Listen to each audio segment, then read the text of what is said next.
Yeah, we're live. Hello, everybody, and welcome to the presidential debate and discussion organized by the edict in collaboration with the Ashoka Alumni Association. I am Nishant Kauntia, and I will be your host for today. And Karan Bola, the current president of the Ashoka Alumni Association, will be moderating this debate, and I will mostly be handling the back end. So, without further ado, I'll hand over to Karan to start the presidential debate and discussion. Thanks a lot, Nishant. Good evening, everyone. Thank you so much if you are already watching this debate. Very importantly, thank you to all the candidates for taking such an important step for the future of our alumni association. Thank you for being here and for doing everything that you've been doing for the last several days and etc. The objective of this discussion is to give people an opportunity, a common platform to hear from all their presidential candidates. And I'll just get into the format. So basically, in being very realistic, we are going to go on for about 90 minutes. Each candidate is going to have 15 minutes in which they will answer in which they have to answer all the questions. There will be a total of 7 questions. 6 questions are common to each candidate, and 1 question is specific to each candidate. And each candidate can decide how much ever time they want to spend on each question. Before we began the live hangout, we had an internal quick discussion, and everyone has chosen the question number which they would attempt first. So each of the 6 candidates will be answering one question in the first go, and we've pre-decided that. And we will be starting with Ashwita. And I should also tell you that the candidates do not know the questions beforehand. Everything will be given to them as is. And before we just begin, can we just do a quick sound check? Simran, Parusha, Love, Jasmine, Gaurav, Ashwita, can you all hear me? Yeah. Yes, okay. Karan. And I'll mute myself. Can you all, yeah.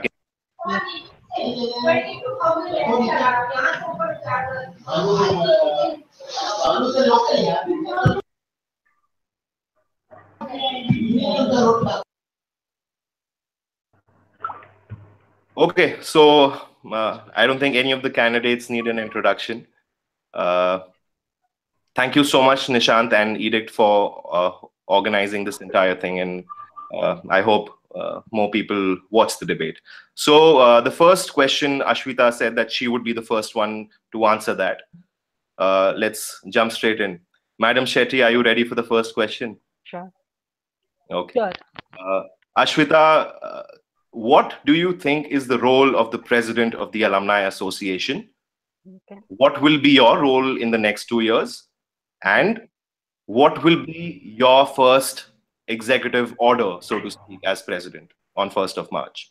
So I believe any leadership position, right? Like any leadership position has to set the culture and the values of the institution. So I believe in the last 2 years, we have not done much on like understanding what is our shared culture and what is our value and what we stand for as a community. I think my role as a president is mostly on that, really understanding like what is the value system we hold for our own selves. On that basis, I wrote my whole manifesto.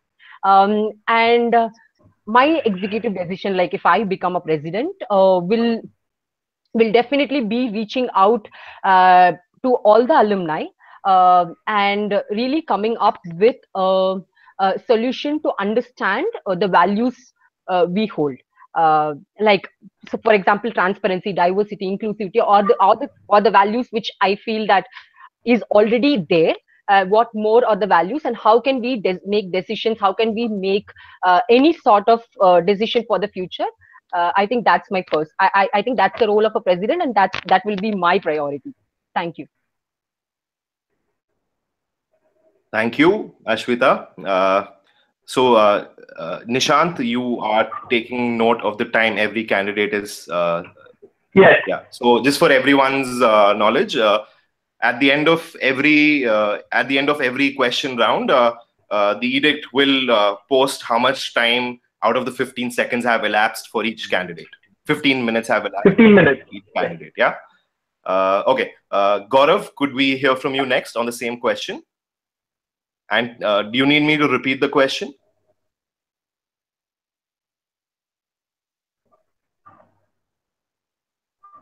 Okay. Might be some technical glitch. Nishant, if you could check that in the meanwhile. In the meanwhile, let's move to Jasmine. Jasmine, do you want me to repeat the question?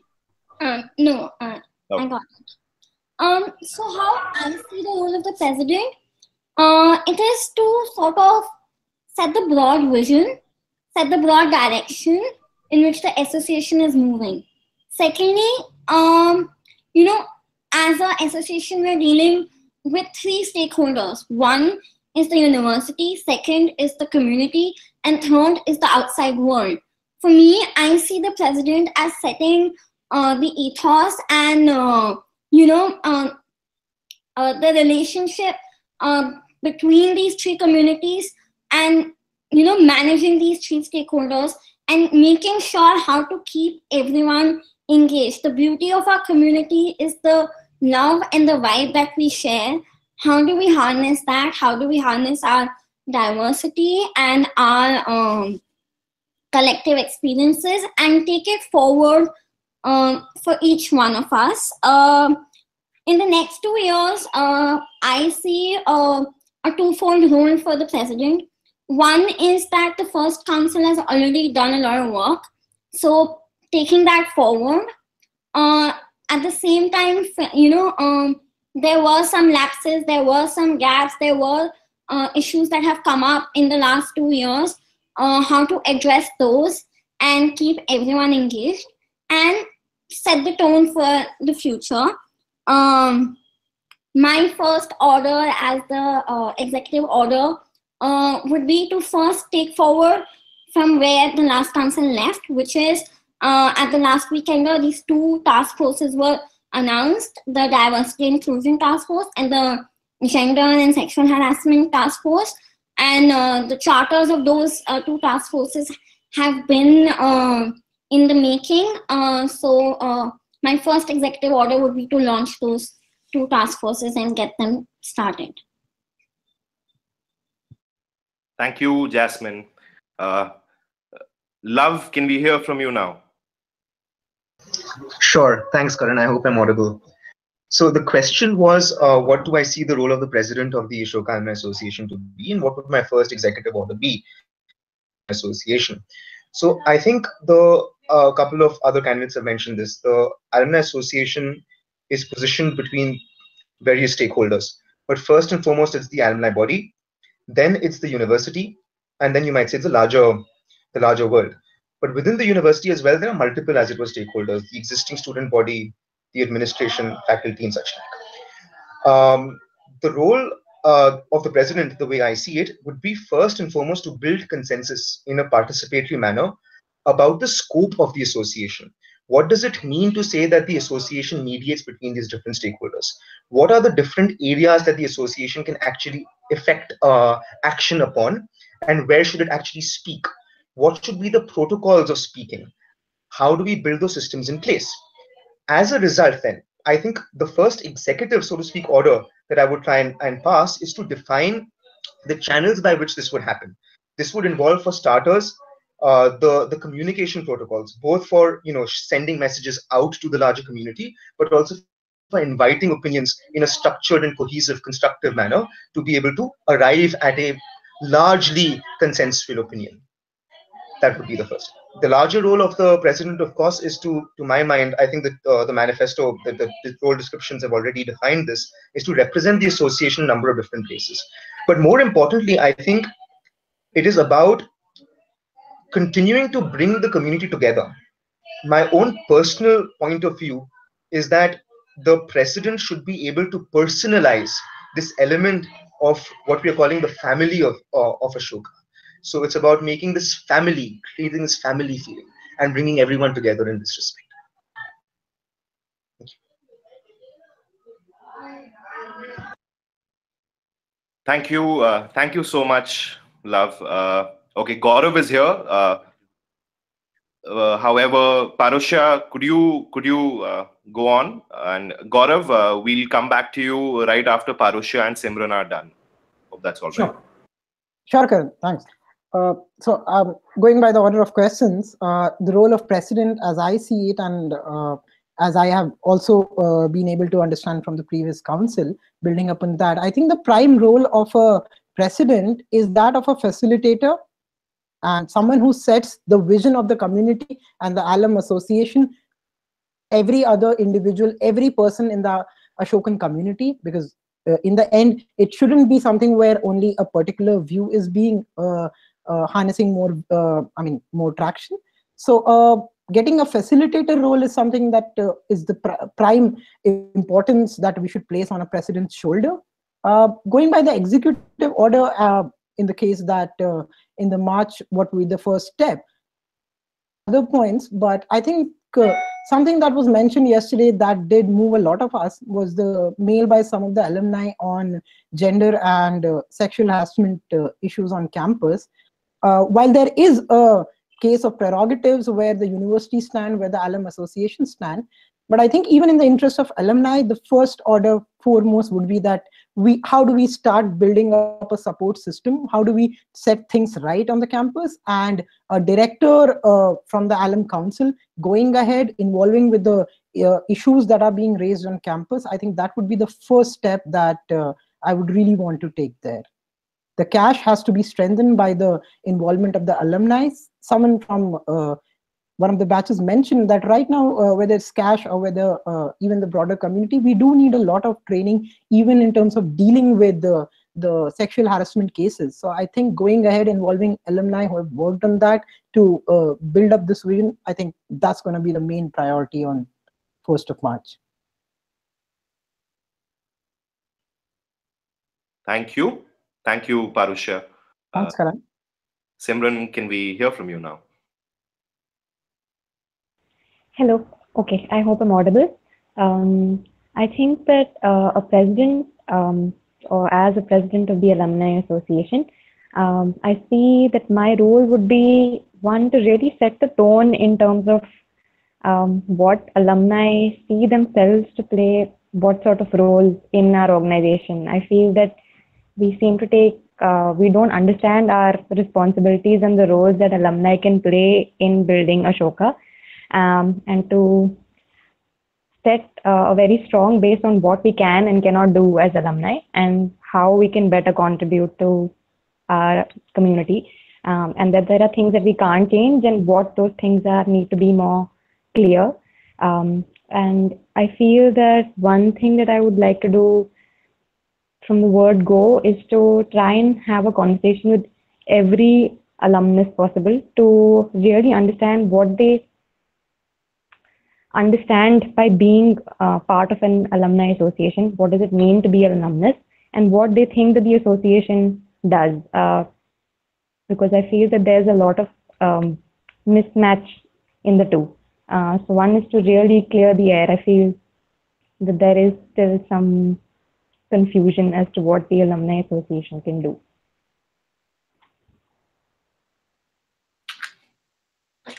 Thank you, Simran. Gaurav, would you like me to repeat the question?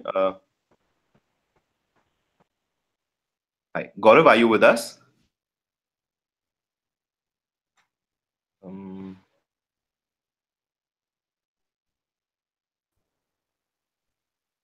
Hi.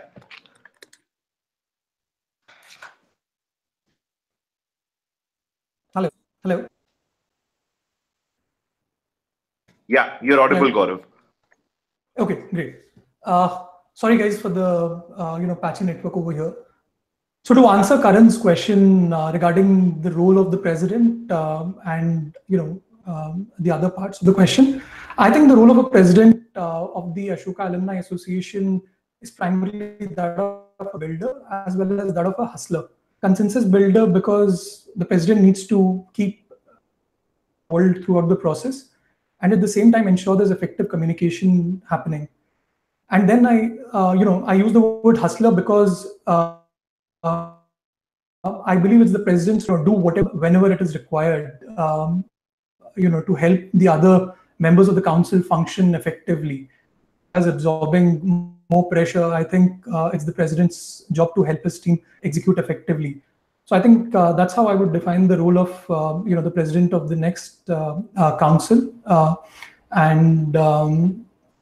First things that I would like to do as part of the council would be strong integration between different programs at Ashoka, as well as between the different batches. Because I think one of the things that has not been done effectively so far has been the inter-batch and inter-program connect. I mean, if you look at even the WhatsApp groups, the UGs are absent, are not present over there. If you look at the mailing list, it's difficult to reach out to the UGs. I mean, being in the first batch, I'm not very connected with those in the 16, 17 and other batches. I'm probably one of the most active people from my batch. And if I'm not connected with them, I would be fixed over there. So these are, so this is one of the first things that I'd like to do as part of the council.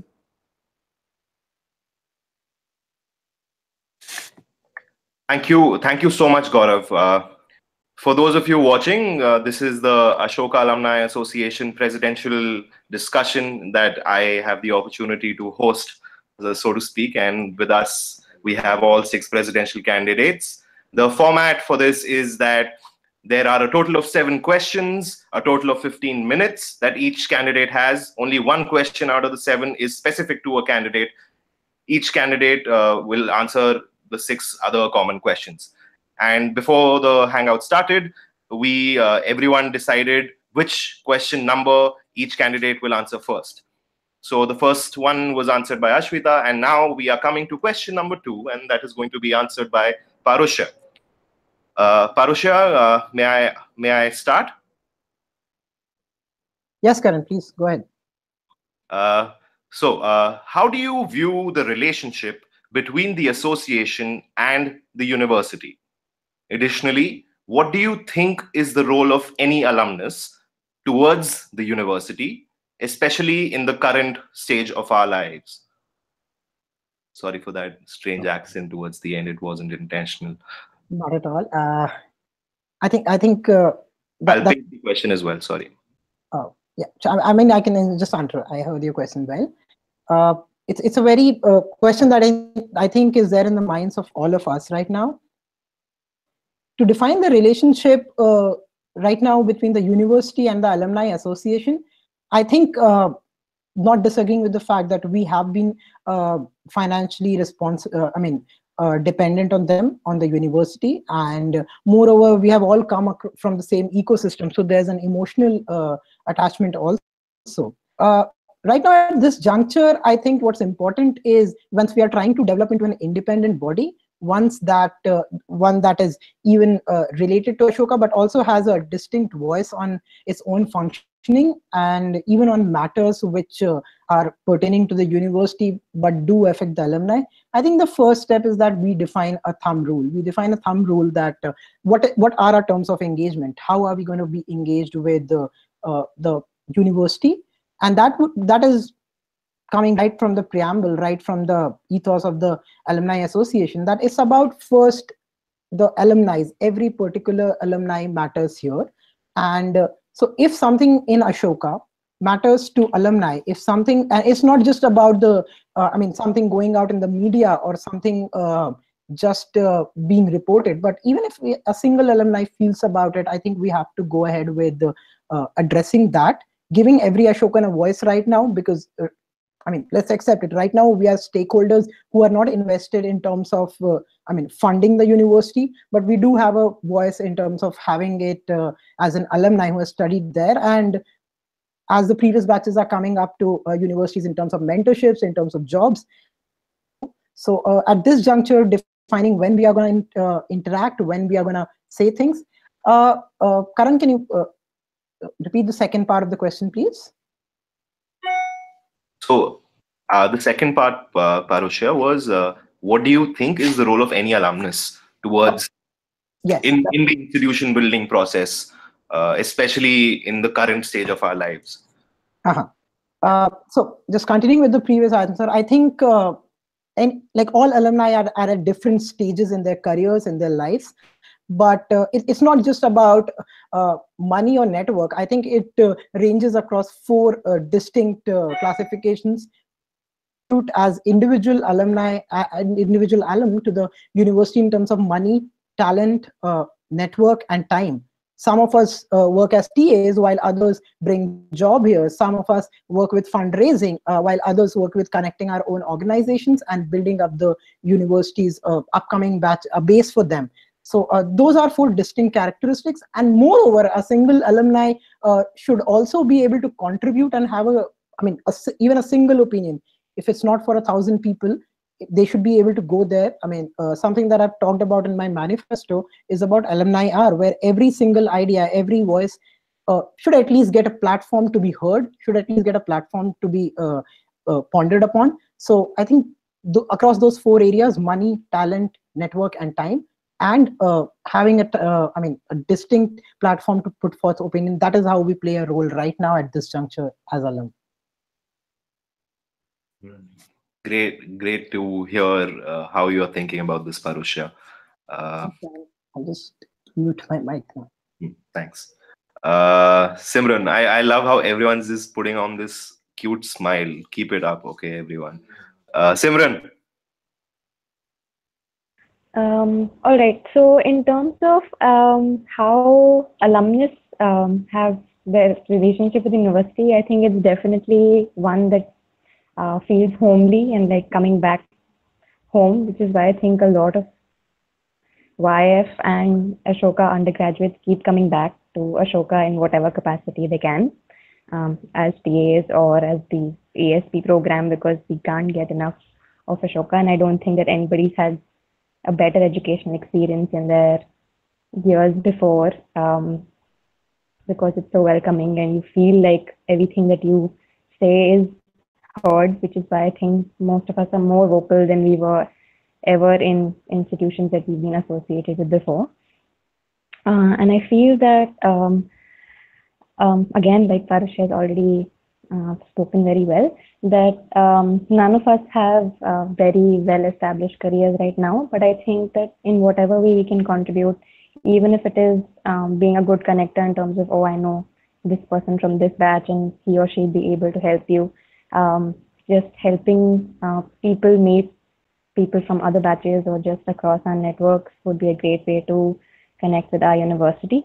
And also that we should continuously give feedback to Ashoka, since it's scaling up, and every year they have new challenges, and something that worked 6 months ago doesn't work anymore, with bigger classrooms or too many electives or not enough classroom space. And I think that the task forces was one very successful thing in when it did work, and that even if it's with our time, we should try and engage with Aniha or any professor or even YFs and UGs on campus in terms of thinking what we're, saying what we think, and keeping the conversation going. Thanks. Thank you. Ashwita, you're next. I'll just repeat the question. There's two parts, okay? One is, how do you view the relationship between the university and the association? Okay, between the association and the university. And the second part is, what do you think is the role of each alumnus in the process of institution building, given our current stage of lives? For me, I feel my hope for Ashoka Alumni Association especially was that to be really a critical voice in shaping the institution, like really a critical voice. What like every single decision, I think like we have to earn that for sure. But that's what I feel the relationship. What I am hoping for is to be that voice which will help the institution forward. And because I think we as alumni know that there are things work, like diversity works in fellowship, and we need to include people. So these are things which we have seen it. So it is important for us to be that voice, telling the institution that this is working, this is not working, this is where we are. And also I feel as alumnus, where our contribution could be is that um, like especially when it comes to Young India Fellowship and other alumni, we are going out and doing great things. We are going and traveling the world and studying in different universities. I think if we could get back those best practices to really build that institution and also contribute in wherever ways possible, because this institution needs us right now, because it's just like 5, 6, 7 years. So basically getting the best practices and also contributing as much as possible in the initial stages to really build that institution. I feel that every single one of us can do something. Thank you. Thank you, Shetty ji, for that answer. We'll now move to Gaurav. Gaurav, are you with us? Yes, I am here. All right. Do you need me to repeat the question? No, I have the question. All right. All right. So I think the primary objective of the Alumni Association should be to, act as a bridge between the university and the students, the alumni, and the community, right? And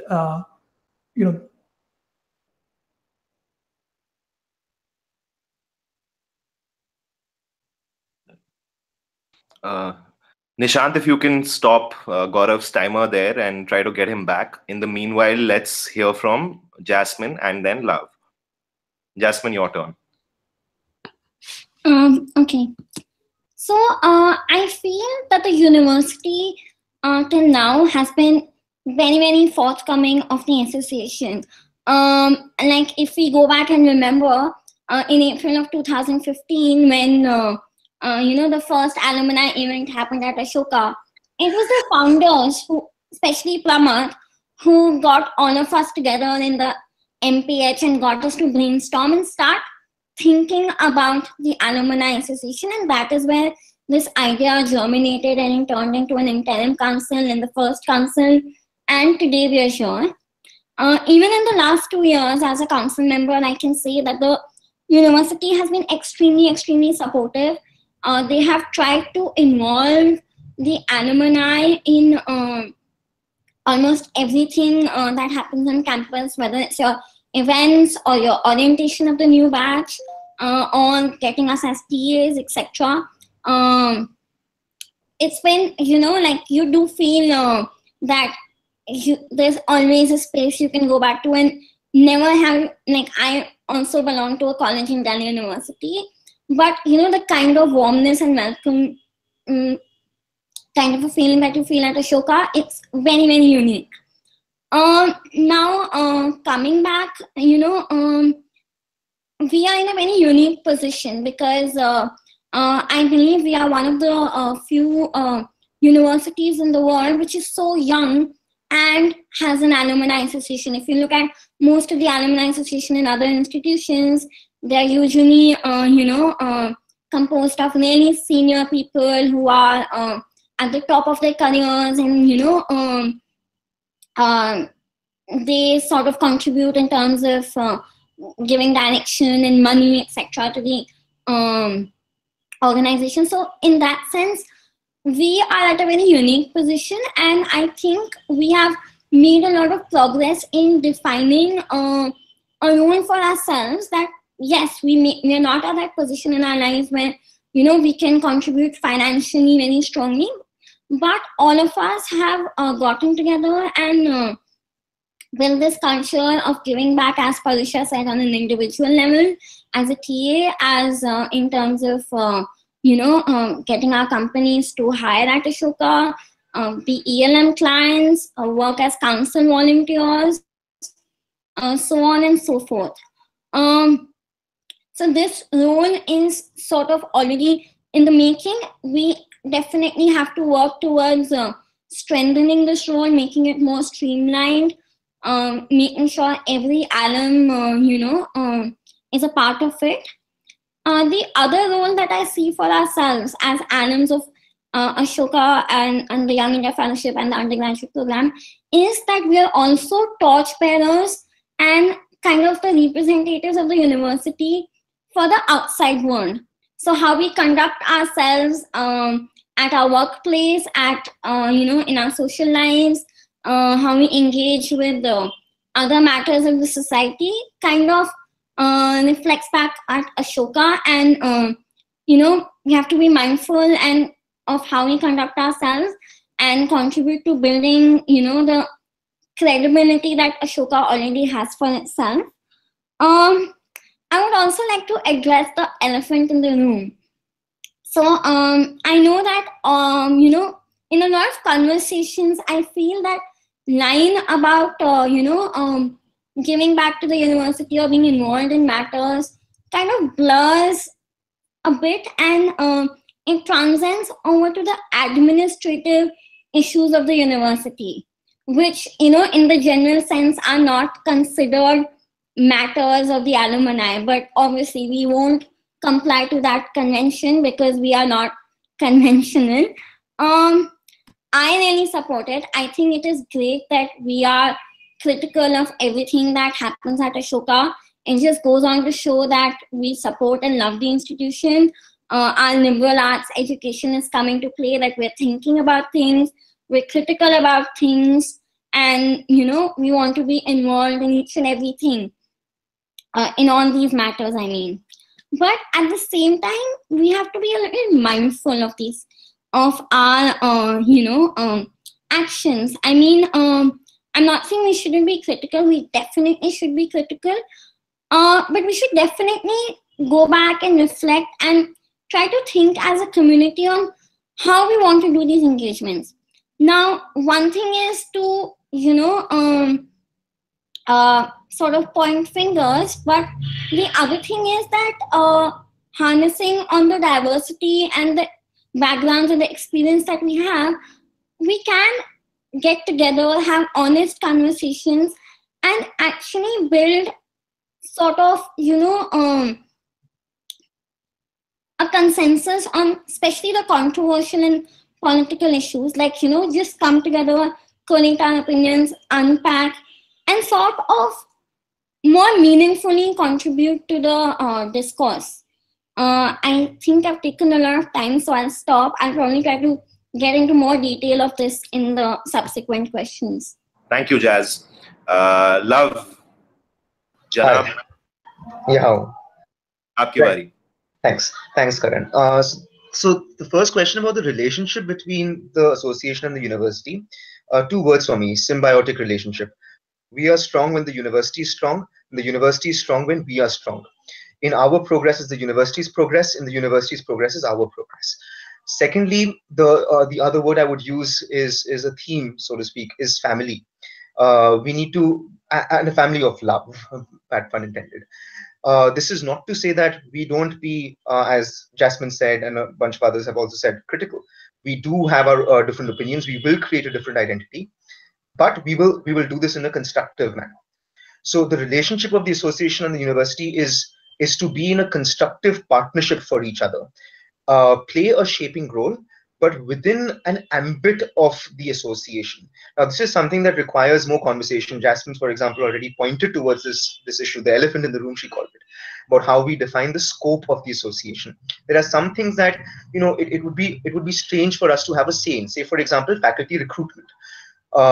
And there would be issues for us to not have a say in. So someone had raised, for example, an issue about workers' rights. In my year at the fellowship, there was an incident that had happened, and me and a bunch of fellows had gotten together and first spoken of these issues. And then the contractors were forced by the university to provide safety harnesses for workers. So things like that are constructive kinds of conversations that we should and necessarily must have. The second thing, however, is and the institution is supporting this, is to build a distinct alumni association, distinct identity. Because I think our founders, the administrative body, people, the leaders that the university has had, in people like Pratap and people like Shankar, Mahesh, and the entire people who are leading the university now, and the remarkable founder cohort, is that they want us to be independent thinkers. And this points me to the second question. What is the role of the alumnus towards the university? It is simply to be the best that we can be individually. We are the greatest, as it were, missionaries, advertisements, flag bearers, call it what you want, of the university, right? So when we do what we do with heart, we will be upholding the university's ethos. If this requires criticizing university, so be it, but we will do it from a position of love as family. That would be my position on this.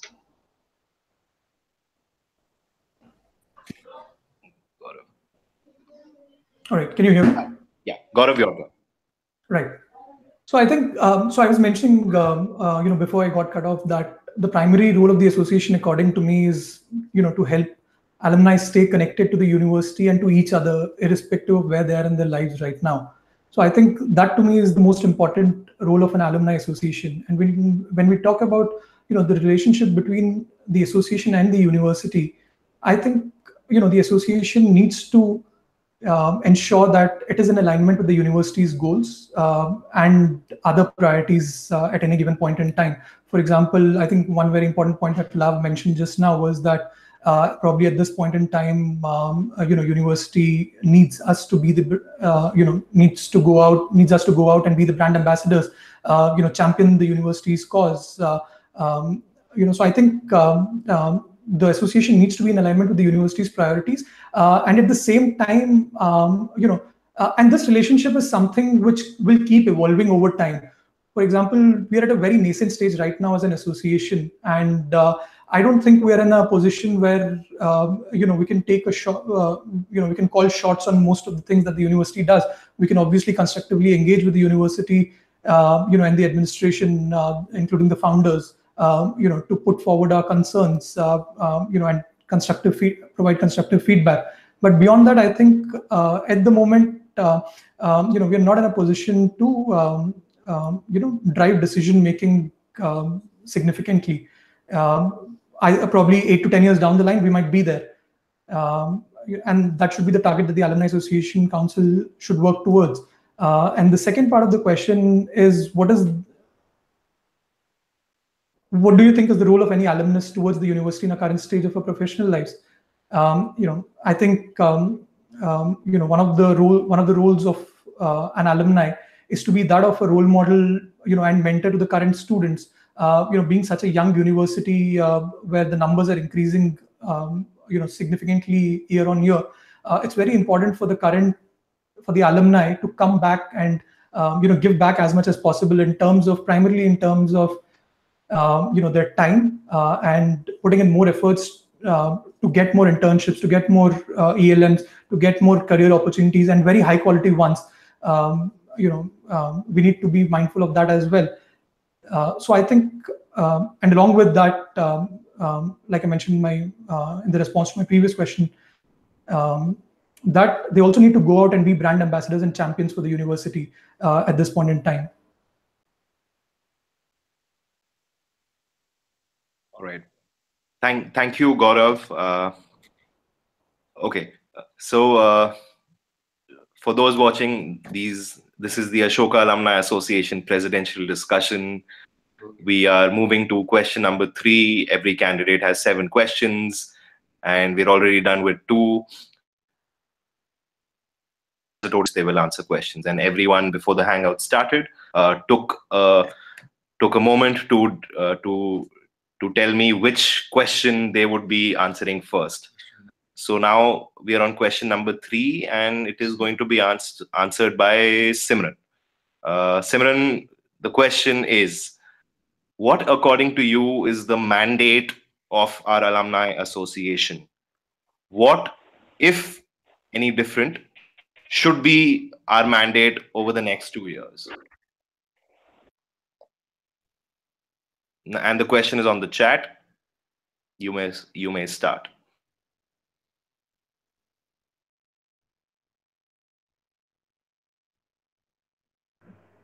Simran, I think you're on mute. Nobody can hear you. Am I audible now? Yeah. Okay. I think the mandate of the Alumni Association is to ensure how that we can be a strong alumni body, how alumni know each other better, to be able to help each other better in whatever they're doing, may it be personal or professional work or with the location that you're staying, and how we can be of better help to affiliated with. And I think that's about it.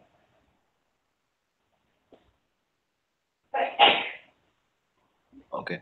And I'm assuming, Simran, I'm assuming that the second part of the question is not something you want to address, as you may have already done it in what you've said. Okay, cool. Yeah. Okay. Ashwita ji.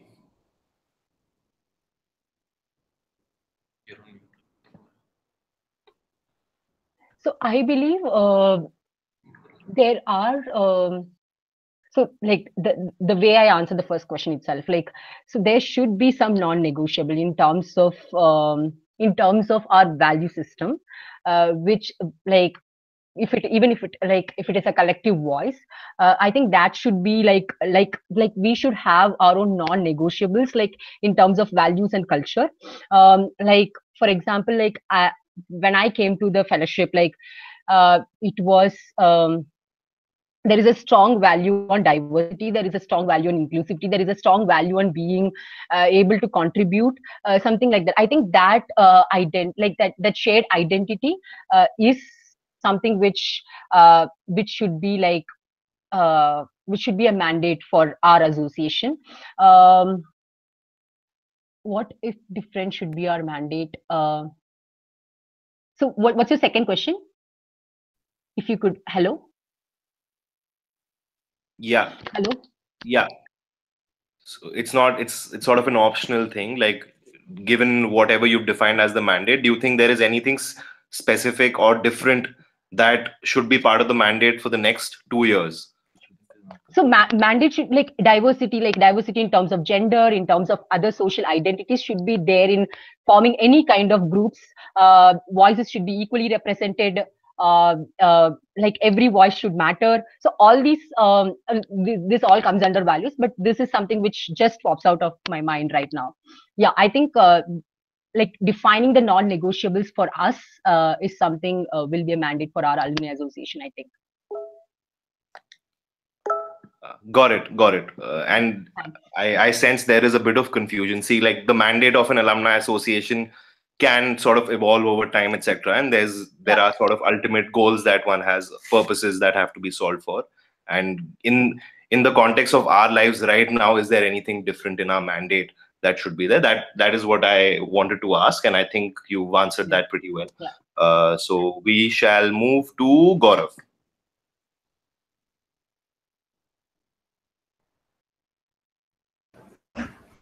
Am I audible? Yes.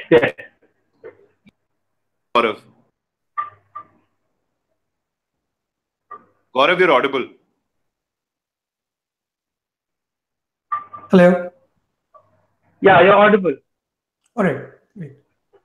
So I think, the mandate of the current association, and let me clarify, I just need a clarification. Karan, so when you say what is the mandate of the current association, do you mean what is the mandate of the outgoing council, or for the next 2 years that was set? Both in some way, yeah. Maybe your understanding of what our current mandate is, and what should be the mandate at least for the next 2 years. Got it. Sure. So I think the mandate of the first council was to bring everybody together and put in place all the processes and systems.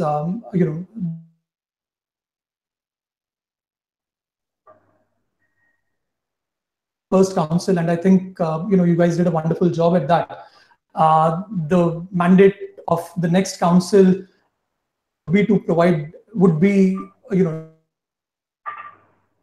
going forward to whatever has been done so far.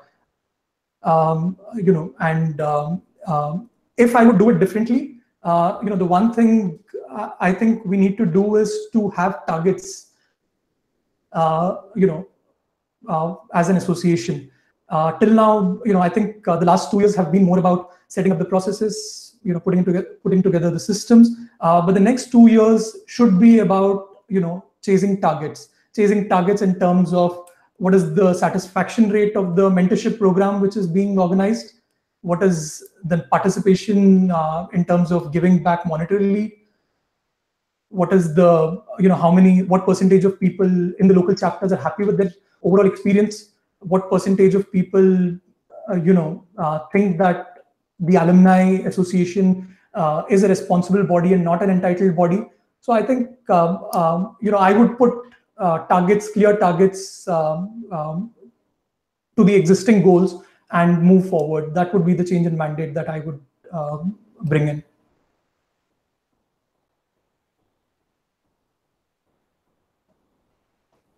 Thank you, Gaurav. Jasmine, you're up next.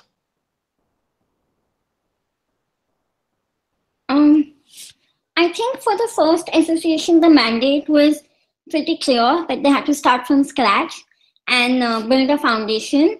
Now the systems are in place, the processes are in place. So for the next 2 years, the work is to, oil this machinery, fine tune it, get it moving. In the next 2 years, I would like to focus on two things. One, which has already been talked about, is set the ethos and the philosophy, which is our guiding principle on how we engage and function.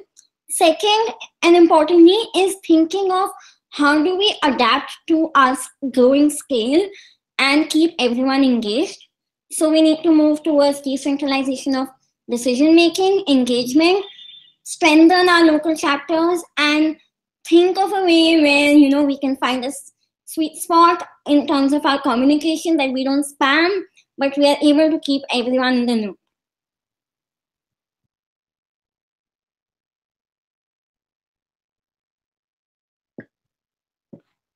Love, can we hear from you? Sure. Thank you, Karan. So the current mandate of the Alumni Association, I think Jasmine also pointed to this correctly, was to set up the association to define the broad contours of how we operate. And I think this is largely well done. There have been a few voices that have asked for a couple of other things, and I think the mandate of the second association is to sort of address those voices. Specifically, for example, documentation, right? To be able to have the right systems and processes that I say breed accountability and transparency. So if we have the right documentation systems, the right dissemination systems, so people can know what's going on in a way that is, again, structured. So not just via email chains, for example. So this would be the immediate thing for the next 2 years. Simultaneously, having systems that are accountable and transparent is sort of like the infrastructure. What we need to emerge, grow on that is what I'm calling learning, growing, and sharing. Right? We need to be able to translate these systems for our alumni to learn more, to grow in their respective careers, in their respective areas of action, and to be able to share it both internally and also with the larger world at large. So that would be the mandate of the next 2 years, to have an integrated community with the right systems and processes, breeding accountability and transparency so that we can learn, grow, and share. Thank you, Love. Paro bhai, aapki bari. Sure, Karan, thanks. I think a lot of brilliant ideas there. As the question goes, what is a mandate for an alum association? I think it requires breaking this down into two parts. Association right now,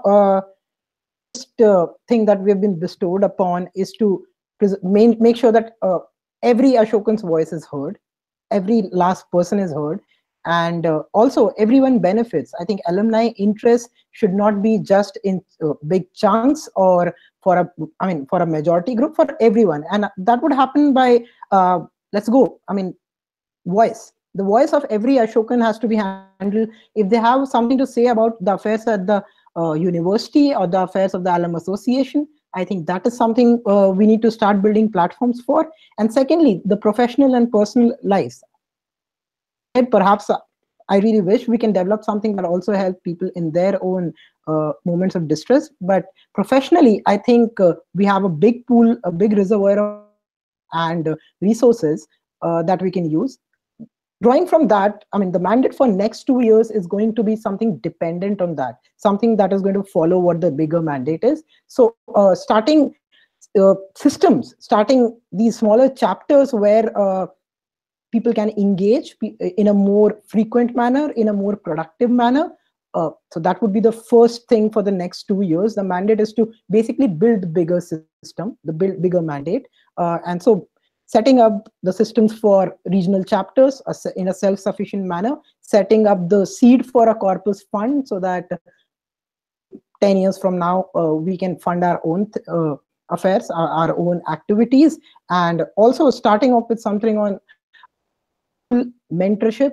I mean, a time-bound thing where across phases people get mentorship and they actually are able to give feedback on that rather than a single-time association with a mentor, but feedback on that.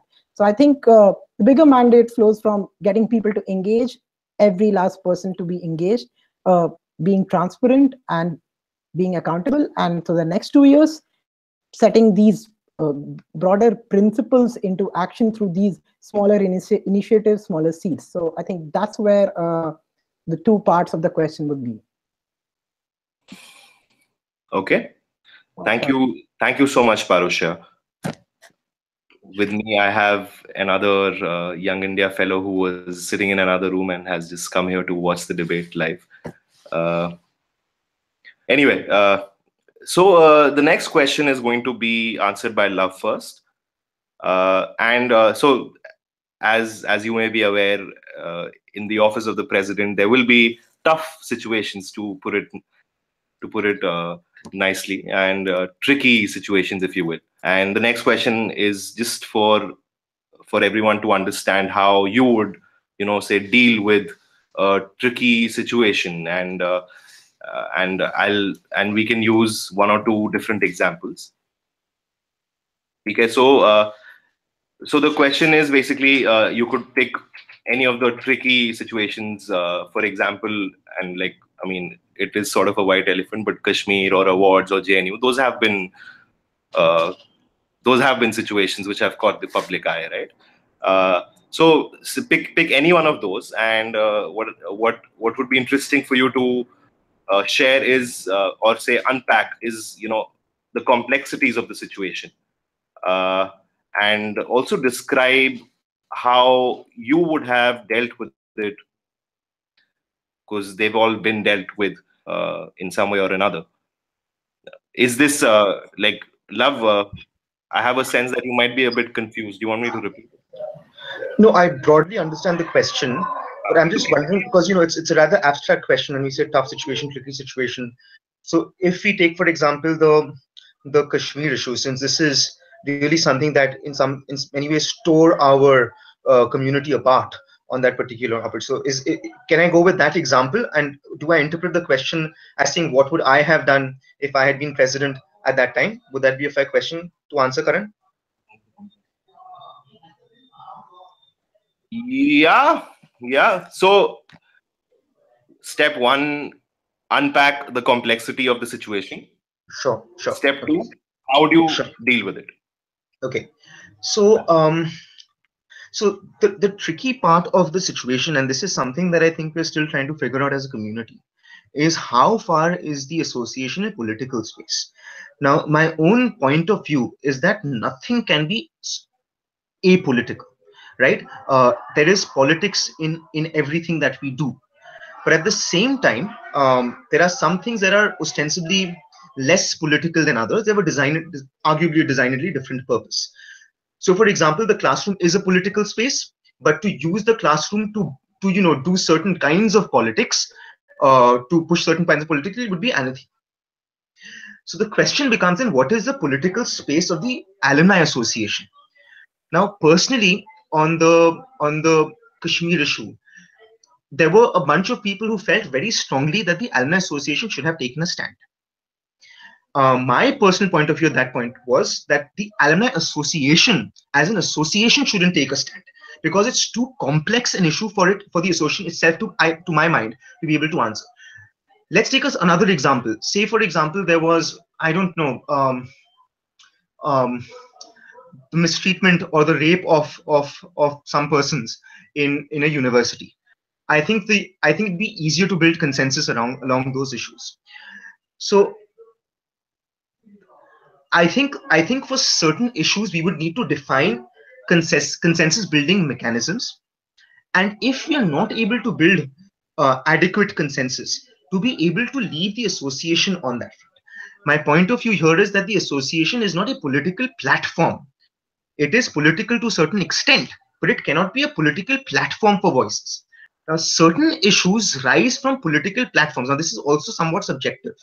A nationalist have a certain point of view, and a communist, so to speak, might have a very different point of view about what constitutes a rising above personal politics in that case. But basically what I'm trying to say is that insofar as the association is not a political platform, we would try and avoid political quagmires. There will be certain issues that will be politically much more potent and will require us to take a position. What those issues will be, I don't know at this moment. But I would also try and say that for some of these issues, we probably should take a position. Let me take the example, and this is going to be a difficult one, of a certain faculty member leaving the university. The association did not take a stand on this. The association could not take a stand on this, right? It was a decision for the university to take for itself. We don't even know the full details of what went on. But I think it's fair for the association to publish a point of view internally, if not publicly. There's a larger question of institutional credibility, right? So how far do we want to go public would be a different issue. But for certain critical issues, I think if the association has a very different point of view from the institution, we should not hesitate to put that out to the institution itself. That would be my answer, conservative answer at this stage. Thank you. Thank you, Love. And for the benefit of everyone else and for the audience, I'll just try to repeat. I'll just repeat this. So pick one of the 3 or 4. Pick one example of a tricky quote-unquote situation. Unpack the complexities, like what are the complexities involved, those, and talk about what you would have done if you had a role to play in that, if you were president. If you were, say, in my shoes at that time, what would you have done differently?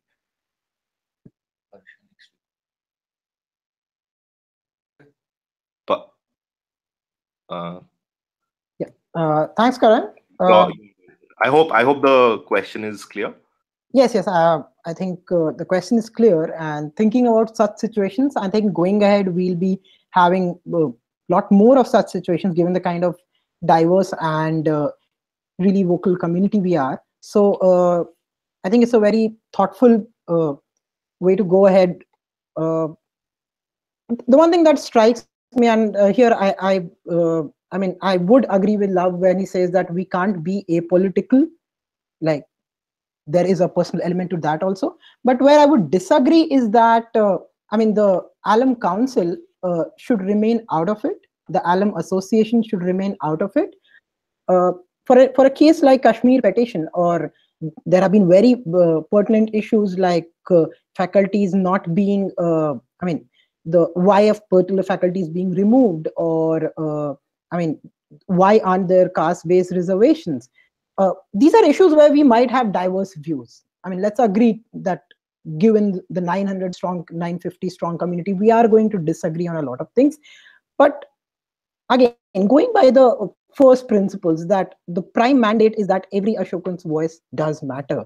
So Alum Association here should not be playing a role where they put that, okay, there's a majoritarian opinion or there's a opinion of a few people, but rather creating these platforms where everyone, I mean, even if it's a single person or if there's a multitude of people, they can come and put their view in front of the university, in front of the students. I think that's the way to go ahead. The thumb rule would be that, is it going to matter to alumni? And if, I mean, again, with the diversity element in our community, I think there are a lot of issues which matter to different people. And so that does matter. For a case like, I mean, there have been cases where someone on the campus has been, amongst the labor force has been mistreated, or these things. I think if it matters to even a single individual, we should provide platform with the admin. I mean, at least you start raising your voices. At least you're being heard. We can't go with a, just a majoritarian numbered democracy attitude here that, okay, this is not supported by a bigger thing. So I think the situation should evolve in a way that, does it matter to alumni association? Yes, it does matter. So firstly, we give voices to every Ashokan, no matter what the opinion is. And secondly, when do we take a stance? How would I act as a president? Is that, taking a particular stance, if there is conflict of opinion, would not be right for the last Ashokan who does not feel. If there are 999 people feeling for something, but even if one Ashokan feels that this is not what I subscribe to, the president taking or the council taking one stance would not be fair to that Ashokan. The point here is that if that is something which is affecting alumni, I think we are in a stage, or we would be going ahead in a stage where we can, as an independent body, urge the university to sort out that issue, to come clear out of this. And I think that is where we need the independence element of alum association as a stakeholder, closely associated, but also having a separate voice for each and every Ashokan there. Thanks, Karan. I think I would conclude on that. Thank you so much, Parusha. It's your turn.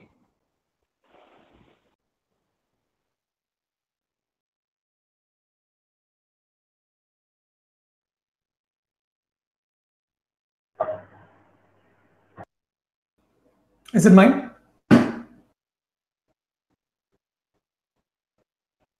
Hello. I think it's Simran's turn. If you can unmute him. Okay. All right.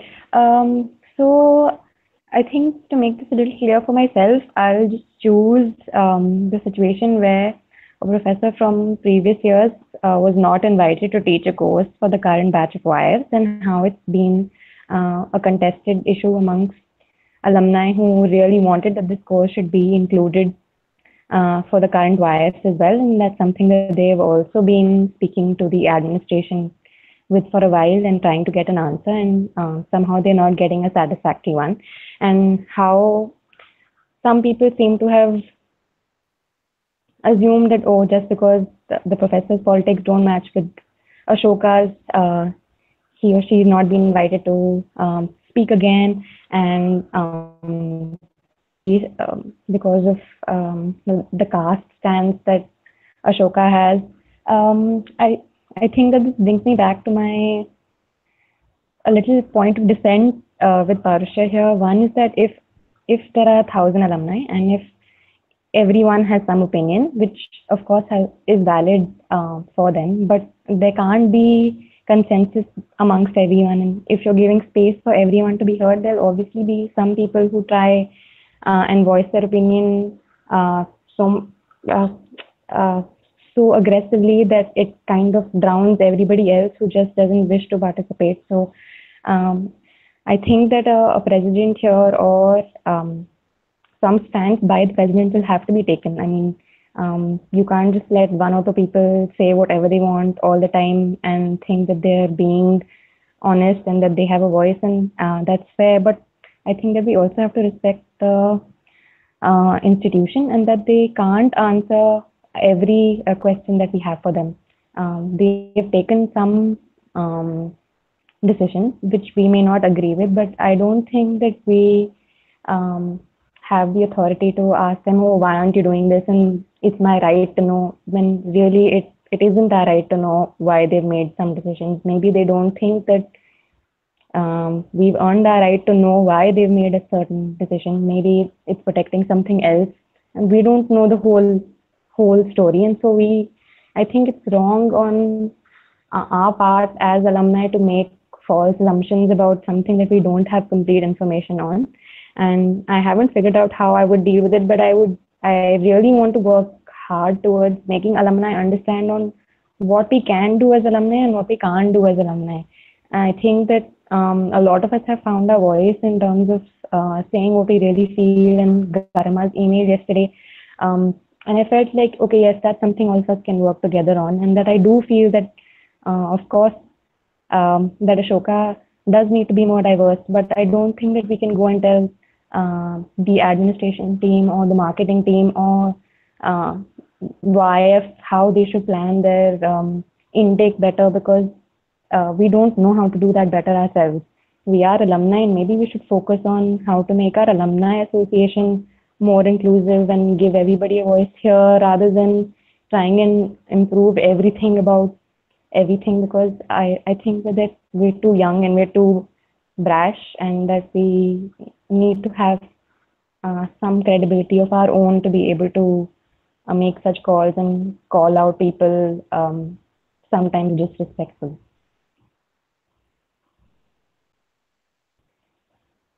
Thank you. So Shetty, your turn. Yeah. I believe the role of president, or like the role of anyone leading an institution, I think it's of a listener. Um, uh, I would really want to listen and understand, because there are so many layers to any problem. At least when it comes to the situations we face as a community, I would really want to understand that. For that, I would put myself into the role of a listener. But at the same time, I think I would definitely would take that decision based on the experiences. Like any leader takes decision based on the life experiences they have had, and I think that I would do. I also feel that if as a community, if we have a collective strong voice, we should definitely like voice it, and I will definitely take that position. As I think I would agree with Parush saying, like like all voices should be heard. For example, once I wrote about not including, like not having diversity in the task force, I think my mail was actually like discounted, or like not even like listened to. But I think as an alumni association, I think like when we deal with situations like that, we need to listen to each and every voice, and then maybe reach out to the whole community, ask for a voting system, and then take a stance on what we will do as a community, whether it is standing up for something we truly believe in that the institution is not believing, and convincing them that this is our stance and why is it our stance. I think that's what I will do as a president. Yeah. Thank you. Thank you, Ashwita. Gaurav, can we hear from you next on this question? Sure. So I think that the association needs to, welcome and encourage all alumni, including the council members, to have different viewpoints and personal opinions. But at the same time, these need to be published via personal communication channels only. Right? If you reference the university or the association when you're communicating, even via your personal communication channels, you need to be very transparent and disclose your relationship with the association as well as the university, right? Especially considering, the half-baked leakages and, the misreporting by the media in the recent times. We need to be very careful of how these things are, being taken forward. If you would like your opinion to be considered, for publication or for, further taking up by the association and publishing on the association's communication channels, then I think it needs to be the association's communications department which they need to consult with and connect with, to ensure that the right communication is going out. I would take the example of the Kashmir incident, and I mean, in the hindsight, we can all say things that we could have done this or done that, but I think the only thing that I think I would have done differently, is to preempt that this would, become a big issue. We were all aware of the different mail threads that were going on related to that, and I mean, I would have probably been a little more proactive in terms of responding to that, or cutting it short, or taking corrective action earlier. Thank you. Thank you. Jasmine, your turn. Building on what Love said initially, that obviously there will be these moral, ethical, social issues on which the assembly, which is, your council, local chapter heads, batch representatives, by engaging with their constituencies, come and build a consensus there's nothing like it. If we, for example, we say, we have a zero tolerance policy for sexual harassment, labor rights violation. On those situations, the association can take a formal stand, and in case of a violation, register an official opinion with the university, etc. But yes, when it comes to more potent political complex issues like say the Kashmir issue, there it would be tricky to build consensus considering all our alums are spread across the political spectrum ourselves. But the fact that we can't take a stand on it doesn't mean that we don't engage with the issue. Like in hindsight, if I have to go back, I would like to take that opportunity to harness our diversity, which is our in terms of our background, in terms of our academic experiences, etc. Like we have alums from Kashmir in our community who are so close to the matter. So taking that opportunity, I would have gone back and told my local chapter heads to get everyone together, which is something which I mentioned in the previous question, and have honest conversation where we actually unpack the issue, do like a rigorous academic exercise, and even if we can't build a consensus, come up with a list of what we as Ashokans feel are the various aspects of this issue, and in terms of our the change agent stack that we have, contribute to the larger world discourse on these matters, like use our academic abilities to get something positive out of these things.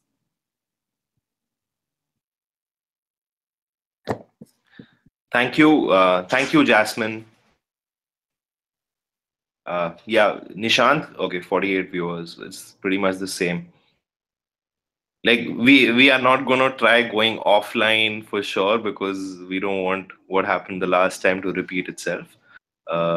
So like just to stretch, etc. If you guys want to just take a moment, we'll come right back, and it gives me an opportunity to say we'll be right back in this presidential debate and discussion that's happening. Stay tuned, guys and girls. And also, Nishant, can you please just announce what is the cumulative time for everyone till now? All right. Ashrita is currently at 6 minutes and 12 seconds. Jasmine is at 9 minutes and 15 seconds. Love is at 8 minutes and 43 seconds. Parusha is at 9 minutes and 6 seconds. Simran is at 6 minutes and 55 seconds. And Gaurav is at 8 minutes and 16 seconds. That's it. Yeah, I'm going to post these on the group chat as well.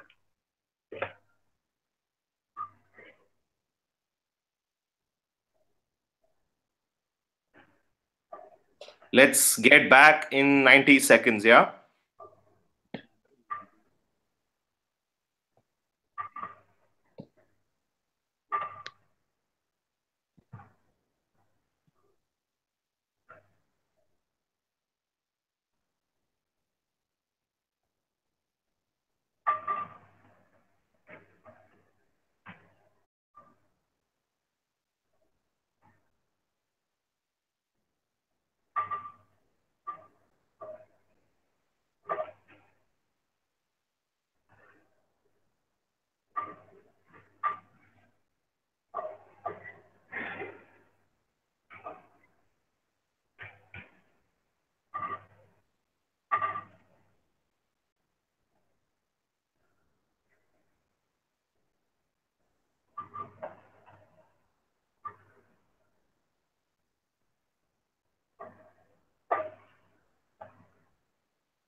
Shall we get started, Karan? I think, yeah. Sir, yes, sir. Let us. Okay. Hello, everyone. We are back. We are back from our 90-second break. We are on question number 5 in the Ashoka Alumni Association presidential discussion, and we have 2 questions left, which are common to all candidates. Following which, we will move on to each, which is unique to each candidate. And also, thank you everyone for having shared several questions. Of course, everything cannot be accommodated in this, but I have tried my best to sort of get the essence of most of the questions that that have come my way into whatever is being asked. So shall we move to the next? Jasmine, you chose to answer question number 5. So I'm going to start. Yeah. And Nishant, you have a track on the time, right? Yeah, I do. All right, great, cool. So Jasmine, the 5th question is in a rapidly growing alumni body,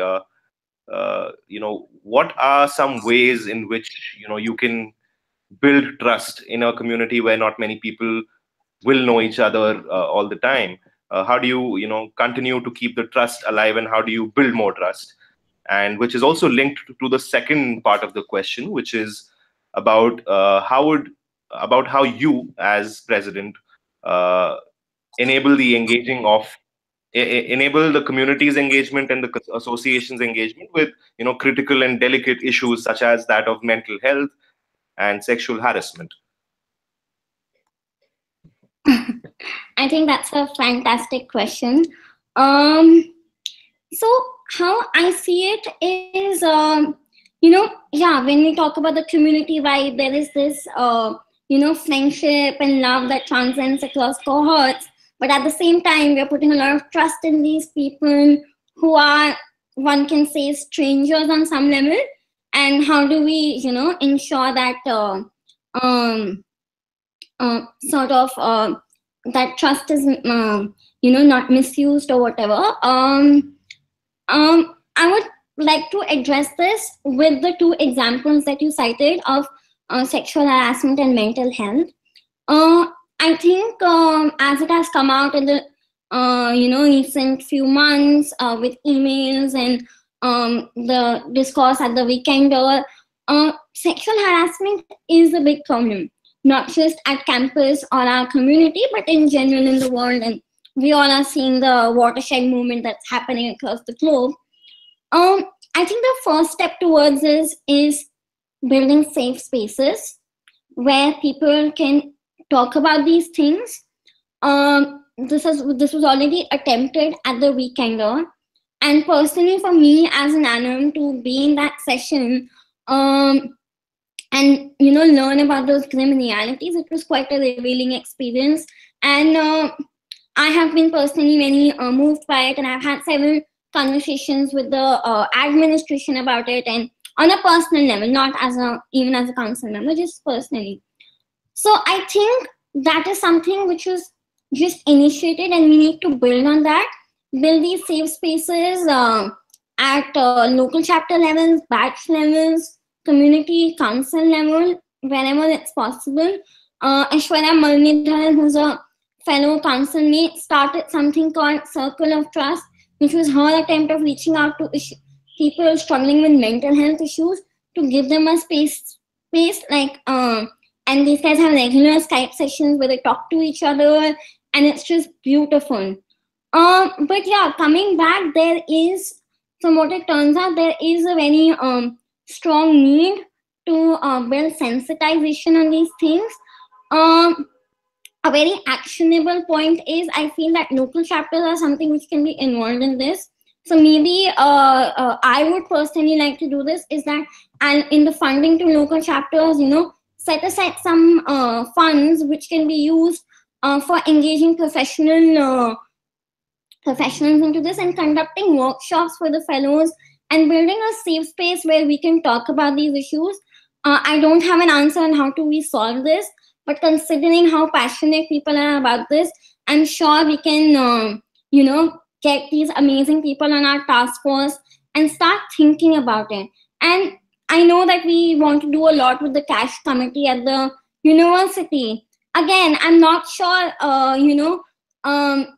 if that's the best way to go. Like, I would personally prefer if, as a community, we can get together, sort of build best practices among ourselves for addressing this, and then transfer that to the university to take it forward and like sort of replicate from our model. Okay. Jasmine, I would like to alarm you that you're at 13 minutes and we're left with 2 questions. All right. Can we move ahead with Love? Love? Yeah, am I audible now? Yeah. Right. So the first part of the question was, how do we build trust in a rapidly growing alumni body? What was the second question, Karan? Can you rephrase? Can you repeat that, please? The second part is in continuation of sorts is, how would you, in this growing body where you have to, where the effort is probably going to be on, continuing to build trust, how would you engage with critical and delicate issues such as that of sexual harassment and mental health? Okay, sure. Right. So to the first part, building trust. I mean, trust is a very, very big word, and it's, I think, the foundation, the fabric of society. One of the reasons people trust is that things happen as per expectations. Expectations are met. So the first thing would be then to define these expectations, right? So, for example, when fellows, students, undergraduates, master's students, PhD students, etc., become alum, they need to know how the alum body functions. Who do they go to talk to for what kinds of issues? What is the channel of action to be taken for a variety of things, ranging from, mark sheets, for example, on the one hand, to references on the other hand, to starting an interest group, could be a number of different things. So to define what those channels are. The second thing is to have these processes in place by which those results are actually delivered, and to have metrics to make sure that we are tracking, we are doing the things rightly. So, for example, somebody, Gaurav, a little while ago, had spoken about mentorship satisfaction metrics. People are satisfied with their mentorship. The thing is, if you're able to then track how, from a service delivery perspective, how the association is delivering these services consistently over years, it will continue to build faith and trust in the system of the association. So that's one part of the building trust aspect. The second aspect about delicate issues such as mental health or sexual abuse and such. To the former, this is by extension again the idea of the family. But the family is a feeling, right? It is an ethos. Realistically, we'll be at 2,000 people in a very, very short time. In 2 years, we'll be at around 2,000 people, right? It's a very, very large number. How do we make this family feeling real, right? Again, using systems and processes that are delivering on their various mandates. So to have this group that Aishwarya had started, I didn't know of this, which is a shame, because I would imagine myself to be active and generally aware of what the association is doing, but I didn't know of this. There maybe was a transmission loss of some kind. But to have these kinds of fora where people can get together and support each other. A family is a family when it loves and supports its constituents, and so it must be with the association as well. Again, with things like sexual abuse, to an email that was shared by an alum last night, there are a number of things that I think the association can do to make a sort of safe space. Some of which have already been listed on that email, from holding gender sensitization workshops to having an ombudsman facility. Obviously, the association is not a legal entity, so the association cannot take decisions on this, but it can create conversation and dialogue in a structured manner for people to feel comfortable having certain issues.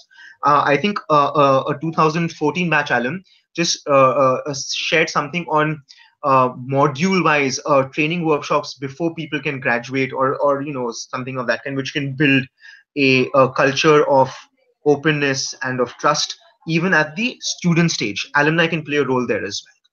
So for me, this circle of trust, this building trust, is again process and systemic dependent, and we will continue to build metrics, review processes, to make sure that we're actually delivering on all those counts. And as we grow in numbers, that is what I think will continue to have the community keep its faith in the association. Thank you. Thank you.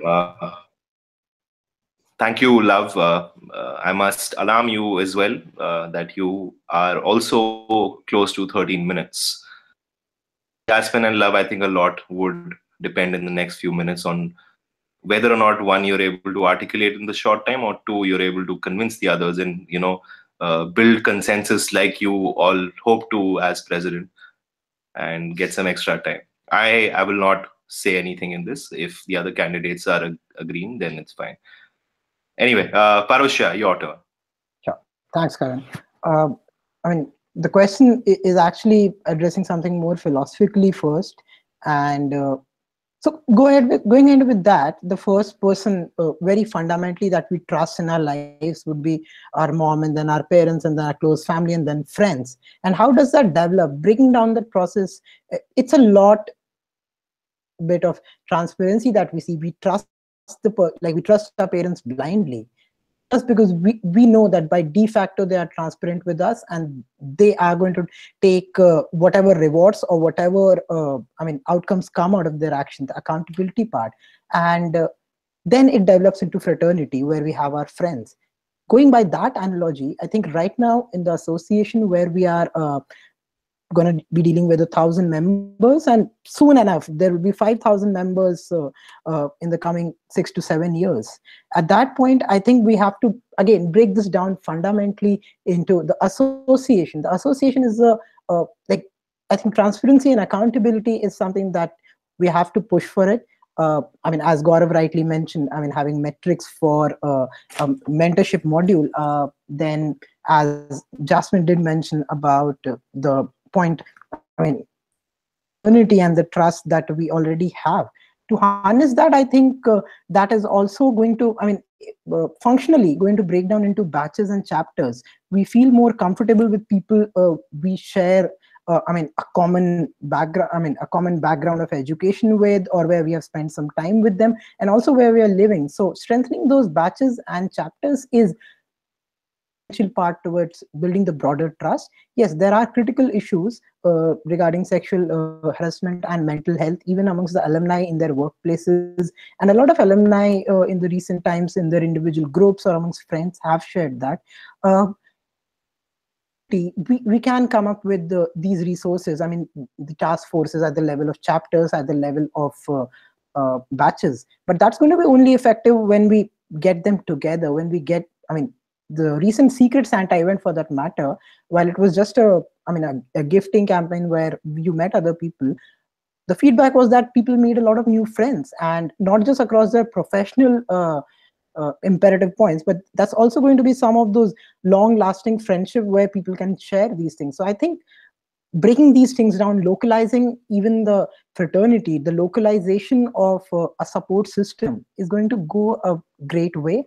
And so getting the self-sufficient local chapters, getting the batches to function. I think the batch reps initiative that was started by the first alumni is a great step towards, alumni council is a great step towards that. And we have to further that more by building resources, financial and functional, to make them, not just a one-off Secret Santa event or one-off initiative, but also the forums where people can come together, people can actually talk about these things. So community, as I would feel, is that alumni association or council cannot put all the thrust, but right now the seed should be on developing these systems. All right. Thank you, Parusha, and welcome to the post 12-minute club along with Jasmine and Love. I think the end after this is going to be an interesting conversation. Let's move to Simran. Madam Rana, could you please enlighten us? Hello, am I? Yeah, okay. When it comes to trust building, you tend to trust someone that you know. And I think that even in my batch of 200 people, I'd be very honest, I don't know everyone in my batch, but I still feel like whenever I think of someone, whenever I have to ask for help, something that I cringe about doing, when I know that it's a fellow, and even if it's not someone from my batch, I still have the courage to go and ask someone for help. And like Love had said, when your expectations are met, and more often than not, I do receive help in whatever I ask. So I think because it gets reinforced so often, I encourage other people to ask for help, even if they don't know fellows from other batches. And I try and be a good network for someone like someone else was for me. And so I think that going further, we might not all be able to physically meet each other. And as alumni keep increasing, our annual weekenders will not be able to have everybody meet everybody. Like Parasha mentioned well, that our local chapters need to be very good at making people feel like, okay, I'm from this chapter and I know people from my chapter, and that we should try and increase in-person time as much as possible, and have not events, but have themes that run longer than maybe one meeting or two meetings, and that engage people for a longer period of time. So it could be any one theme, knowing your city better, and could we do that through a walk one week, or having a meal together, or going for movies together, or planning a trip together. And in terms of virtually knowing and building trust, I don't know. I think that our app and could help us there. So if we move cities, can we automatically see which fellows are situated there in that city, and what's happening in terms of this weekend or next weekend? And I think that if we know fellows better, then we'll be able to trust them better. And in terms of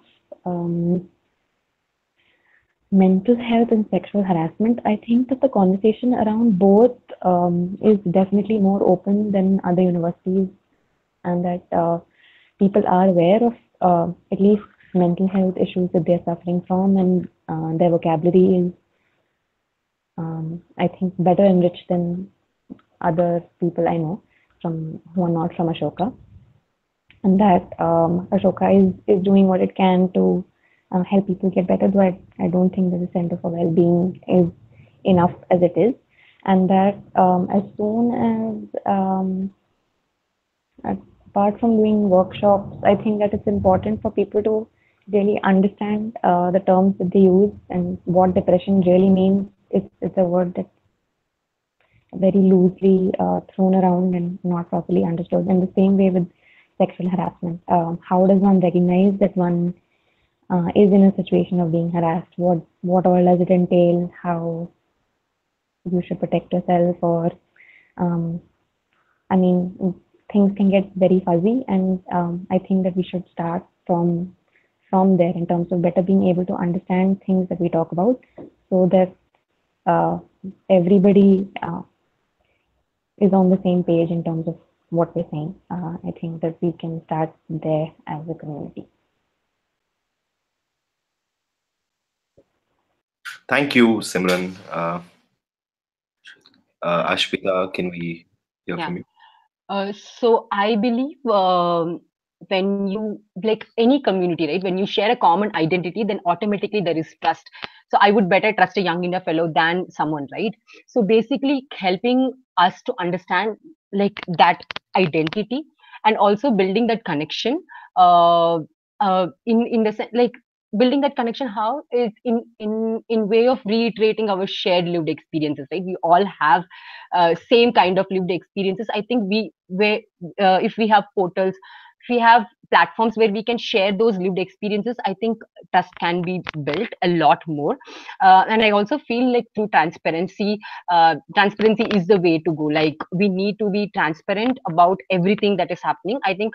And also, like whenever I feel that a community, like I can trust a community when I see people like me, that I can connect to people who are standing there for me.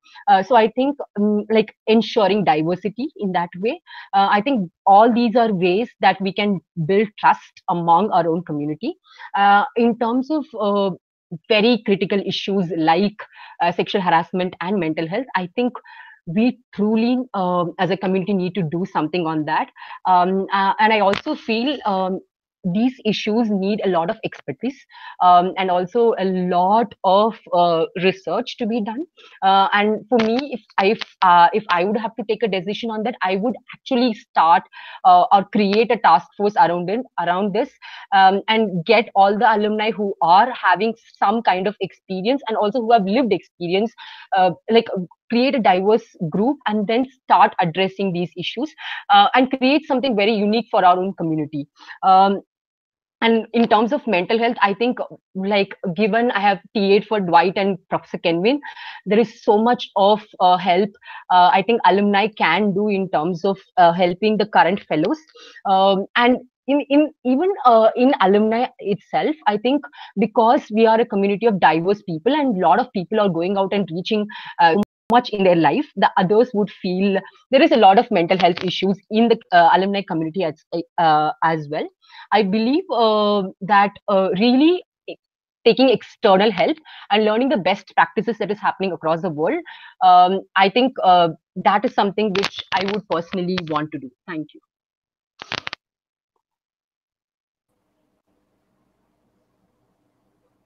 Thank you, Ashwita. Nishant, could you please just tell us the cumulative time for Ashwita as well? And Gaurav, you're back, and I mean, please feel free to begin answering the question. Sure. So I think one of the key ways you build trust is to be very transparent and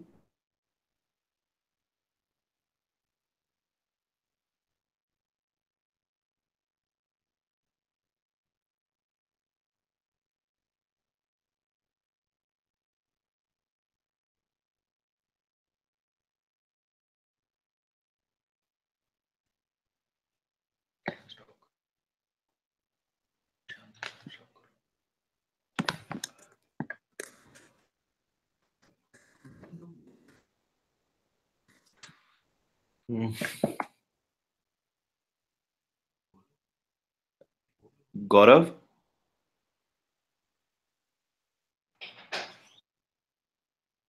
Okay, now we've lost him. So this is a bit tricky. Like, he's back. Hello. Hi, Gaurav. Yeah. Yeah, we lost you for a moment. Yeah, could you? Yeah, Nishant, can you resume Gaurav's time, please? Where did you lose me? Could you tell me that? We lost you right at the start. Okay, all right. Great. So I was saying that the key way to build trust within the community, within the ever-growing community, is to be as transparent with your decision making, with what you've delivered so far and what you intend to deliver in the future. So this is the primary way that you build trust within the community. Secondly, is to be responsive to the alumni, alumni issues and requests. For example, I'll stitch it with the sexual harassment point. Let's say somebody comes up to the association with a case of sexual harassment, right? This might not even necessarily be an alumni. This might be a student. He or she might have approached the university administration, but nothing would have been done there. So, we need to ensure that firm and quick action is taken on that. And to substantiate on that, I've been part of, I've led the creation of a anti-sexual harassment committee in my office, and we did this proactively after the recent incidents which came into picture, and we did this proactively. And there was one case which came up. It was not really a major case of harassment, but we ensured that corrective action was taken against the employee, and he was fired within 24 hours. Right? You cannot hold on to such issues. You cannot form committees after committees and hold such issues for weeks and months together. You need to take firm and quick action. So these are two ways that you build trust with. And the second part of the question is, how do you handle issues like sexual harassment and mental health? I think one of the so for sexual harassment, how you handle it on campus is going to be very different than how you handle it for alumni who are not on the campus. when on the campus, you need to first understand, whether people are aware of about the existing policies or not, whether they know what is the redressal.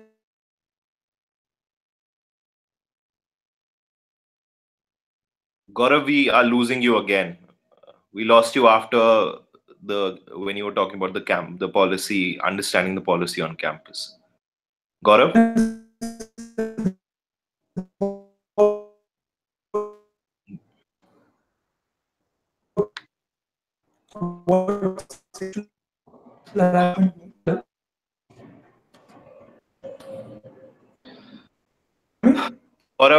Gaurav, we lost you. I'm not sure if it was for everyone, but for me, lost you when you were talking about people being aware of what are the redressal mechanisms and policies on campus. All right, can you hear me now? Yeah, can hear you now. Can everyone else hear Gaurav? And did everyone else have the same lag issue? Okay. Yes, he's audible now. Okay. Please. So I was saying that, the way you fix things is to first gauge what the current situation is. And the best way to do that is via both a qualitative and quantitative assessment. We can float surveys and, understand how many people are aware about the existing, policies, including the redressal policies, right? So if people are not aware about that, that is the issue I'd like to tackle first. And if people are aware about that, but still not approaching the administration, let's say, then that is a different problem. Then I would look at that problem in that light and attack it from there, right? So we need to first gauge what is the extent of the problem. Similarly for mental health as well, right? What are the reasons for mental health issues cropping up in campus and outside? We need to be aware about that, whether it is career related or whether it is about a relationship going sour, or whether it is about let's say a family member being lost, or you not being happy with what the community around you looks like. So we need to understand all of those things and then prioritize them in order of how you can fix them, right? And having worked at a healthcare startup, and especially one which connects doctors and patients online as well, I've seen that a lot of people, respect privacy. They want others to respect their privacy. And for mental health issues, I think, an online consultation platform like Librate could, be a good place to, get professional help from. And, I'm an independent of what happens in these elections. I'd be happy to, forge that partnership with Ashoka for the students as well as for the alumni body.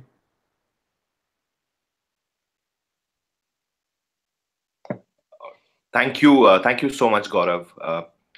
So candidates, we are done with 6 questions.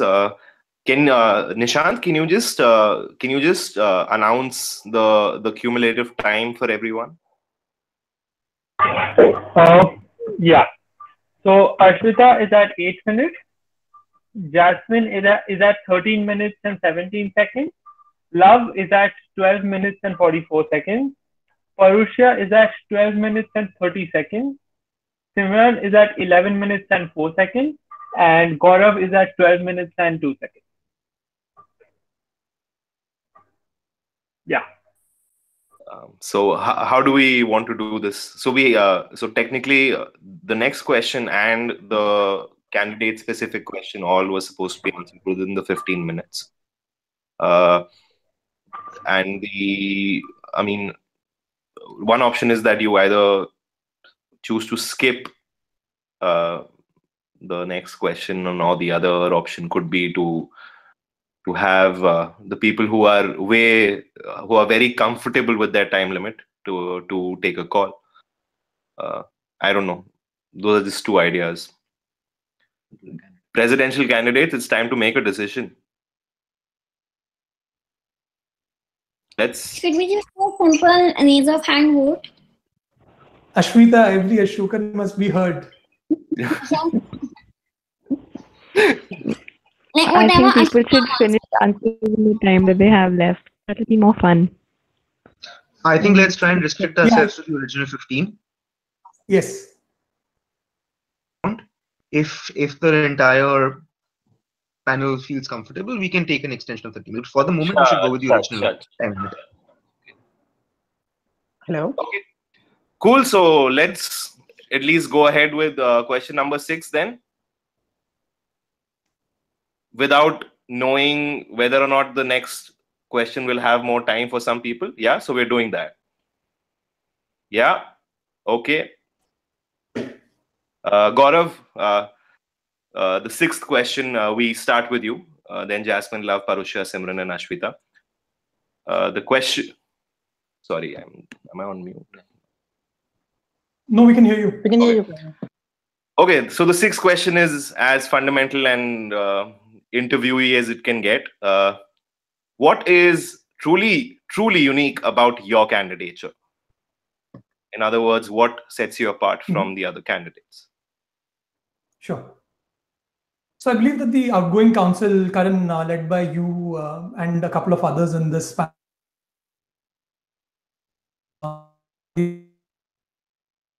Gaurav, we are losing you. Gaurav, we are losing.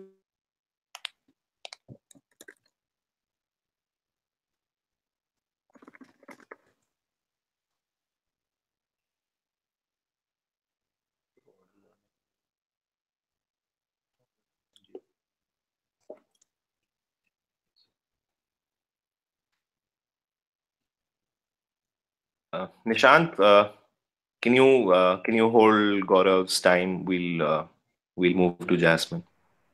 Yeah, I've stopped this time. Yeah. Okay. Okay. Jasmine, can you take the question now? Brief answer. I worked on the interim council.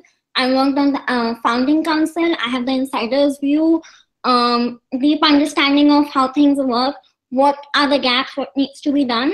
And at this nascent age, although, new energy must come in, but having some continuity would have its own advantage, is what I feel. Okay. Love? Sure. Hi. So a couple of quick things. I think experience of varied fields, the fact that there are multiple languages being spoken of these varied fields and different languages understood. The third thing is sustained contribution to the association and the larger community, which is also true of Jasmine. But actually contributing to the association per se and delivering on different things across as chapter head a number of different initiatives. And the fourth thing is this unique position in Ashoka at the moment in the Vice Chancellor's office. Influential position to actually get the right systems processes integrated with the larger university. So this combination of 4 things. Okay. Great. Thank you, Love. Parusha. I'll just begin with that.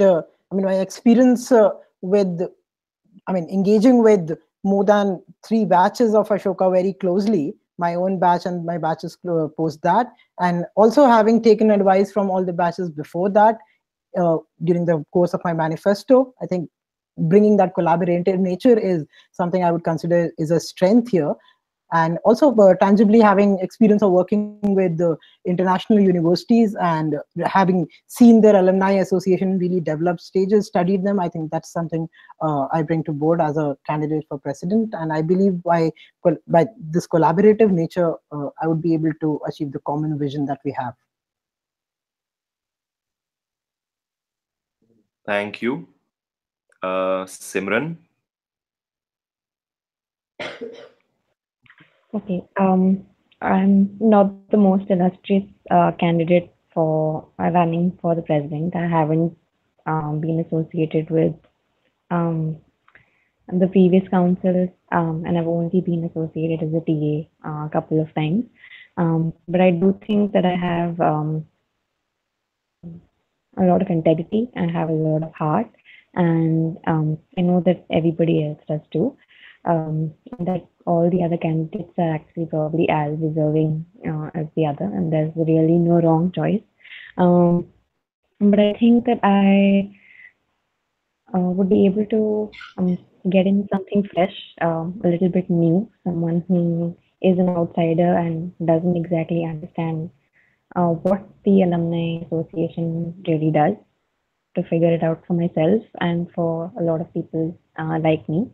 and to get everyone involved, because I feel that there's a lot of people who are dropping off our radar, and how we should bring them back and engage them. And I think that my running for president is going to be always in that direction.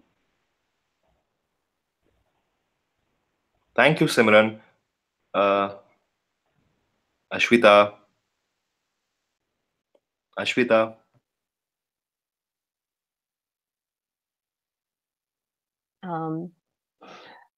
So I feel so after my fellowship, I have come to fellowship.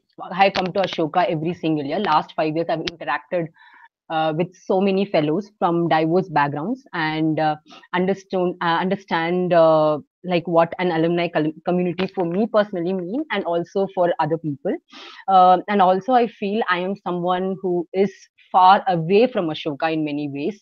I work in grassroots, and I think I have a very unique perspective of looking at Ashoka from a different lens than other candidates. And I also feel that like I had a lot of diversity, not just to my batch, and I want to ensure that in many platforms. Um, and also, I would say that because I am from the second batch, there is a lot of soul which we experienced, which got diluted over the years. I think I want to bring back some of those things as a person from the second batch. I think these are some of the things which makes me very, very unique to this position. Thank you. Gaurav. Thank you, Ashwita. Gaurav. Yeah. Hi. Yeah, can you hear me? Yeah, we can hear you. Right.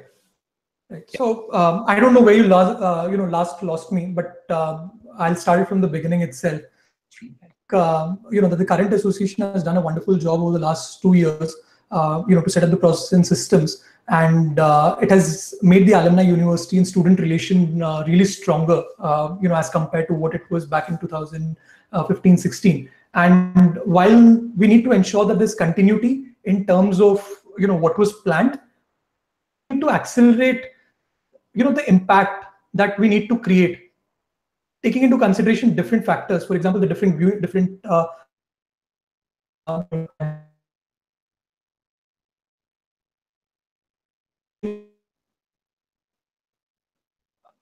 Gaurav, we are losing you again. Hello.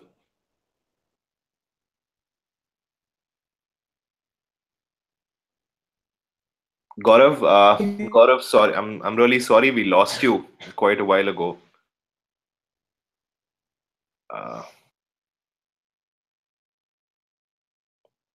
Hello. Hello, Gaurav? Yeah, can you hear me now? Yeah. Gaurav, maybe you could turn off your video. The bandwidth might be an issue, Cochin. Yeah. Did you lose me, Karan? Could you point it out? Hello. Yeah, you're audible, Gaurav. Like the last I recall, you talking about accelerating, impact. You were talking about accelerating impact. So I was saying that or continue what was his council is a smooth time. Karan, am I audible? I think. Yeah, now you're audible. Now you're audible. Okay. Jasmine, right. Jasmine, Ashwita, can you just turn off your video? I'm not sure if that will affect the bandwidth, but worth a try. So, I was saying that we need to accelerate the impact that, the first council, laid the foundation to create. But at the same time, we need to take into consideration the differing viewpoints amongst the alumni and the fast evolving priorities of the university and the association, and our virtual boundaries that we have or will create for ourselves, right? And then this process of, what I call driving on the highway, right? Being part of 3 startups, early stage startups so far, I can say this, that we will make mistakes and even big blunders. But what will be important is to remain humble about having made those mistakes and to openly accept them and to learn from them. So, and this will allow us to move forward in the right direction, keeping the community's trust intact. Right. And this is something which also overlaps with the with my previous answer, right? And I believe my 3 key strengths: 1, empathy; 2 would be influencing without authority; and being a product manager for 6 years now, I think that's a skill I have mastered. And third would be my experience of leading multiple and large diverse teams through the most challenging of situations at work as well as outside. I think these would be very useful to the association in its current stage and structure.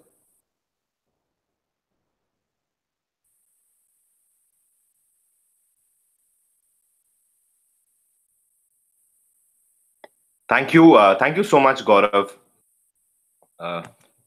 Okay, so that brings us to the end of the 6 common questions, and I had an idea right now. Although I have a question for each candidate, just to make it more fun and to help you guys speak to each other. Why don't we have each person ask one question to another candidate, and that candidate, like the person who's asking the question to whom, either you guys or Nishant and I can quickly decide. And I'm sorry I did not give you any intimation. I did not give myself that intimation, in all fairness. Are you guys up for that? Instead of me asking you a question, each of you could ask the other candidate a question. Let's give you, and we'll give you a minute to frame the question. Are you okay with Nishant and me just pairing two people up? And I think you should go ahead and ask the questions. In the interest of time, I think it's already 12:20 and we're holding a lot of people up. You're saying I should ask the question? Yes, Yes, I think sir. Love also has the same opinion. Yeah, exactly. I agree with Gaurav, and I think Jasmine also agrees. So, agree with Gaurav. Yeah. Sorry, क्या कह रहे हो बोलो? Agree with Gaurav that we'll go ahead. Okay, चलो ठीक है. अच्छा, so for this, who wants to go first? Gaurav? Yeah, I go if my internet doesn't cut me off. Okay, sure. Gaurav, so the question for you that I had after, like, I saw your manifesto and it was quite amazing, and you've set some really ambitious goals. So the question is, with respect to the fundraising that you've spoken about, how do you what is your plan towards generating the corpus amount that you indicated by 2020? And what do you anticipate would be the biggest challenges for you, the 2 or 3 biggest challenges for you in trying to achieve that goal? If I may just interrupt you, you have just 1 minute to answer this question. Yeah. Oh, okay. I'm so sorry. Can we just very quickly go? Okay, fine. Sorry, Gaurav, go ahead. Sure. So I think, Karan, you rightly mentioned that the fundraising metric that I mentioned is very ambitious. 1 crore by 2020, which other candidates have set a target for the next 8 to 10 years. And I think this is very achievable given my past experience with fundraising. In the first alumni fund that we had created back in 2013, we collected over 4 lakh rupees within just the first 2 batches. So what I think needs to be done, 2 things. One is constant engagement with the alumni community. Right now, it's a one-off gifting program, which happened during the course of the Alumni Weekender. So constant engagement, like Karthik Gulati put up a video where he said that 50, students called up all the fellows to invite them to the Weekender. So why not those engage with the alumni body, even in terms of fundraising? Secondly, donors, trust founders and trustees and other stakeholders. I in fact have a commitment of, I want to announce it right now. I have a commitment of rupees 10 lakhs from one of the founders, a gift matching commitment. So I think these things make me believe that we can achieve, the 1 crore target within the next 2.5 years itself.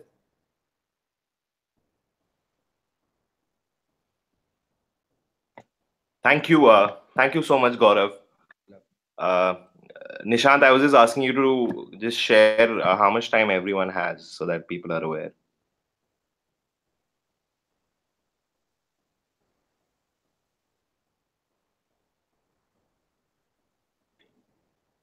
Nishant?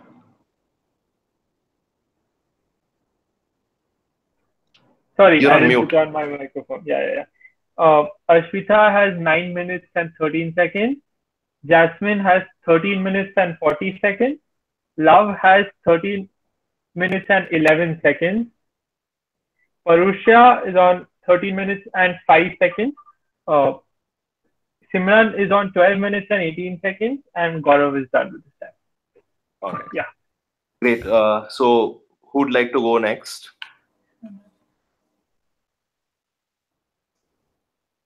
Simran? Me. Would you? Yes.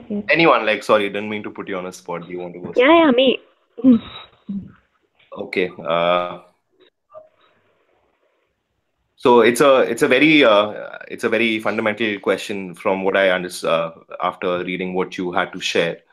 So Simran, I want to just understand what would be an actionable plan in terms of engaging with communities outside of Ashoka, especially in the context of fundraising and events.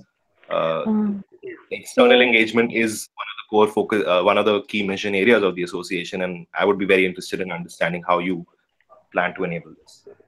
So, as I understand, an alumni association is mainly to raise funds for the university that's associated with, and to help the alumni, and also that the alumni should be able to give better job opportunities and just better opportunities for people who will graduate after them.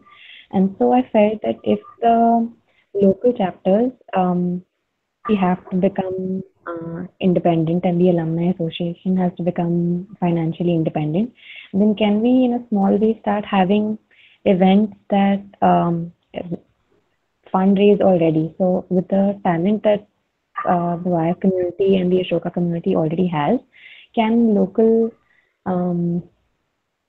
chapters start hosting events which are talent based, which could be musical shows or a play, and could invite people that are outside of the Ashoka community, and in the form of either tickets or food or something simple, but so that it would, one, that there would be an audience to YF, and also it would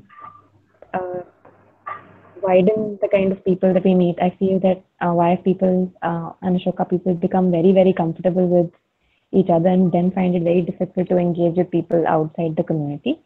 Or in simple terms, that the events that YF local chapters have, where only YF people are called, could it be a +1 event where you get a friend or someone who's not from YF, just so that you meet people outside of the 10-15 people that would be in a particular city? It was as simple as that, but I thought it would be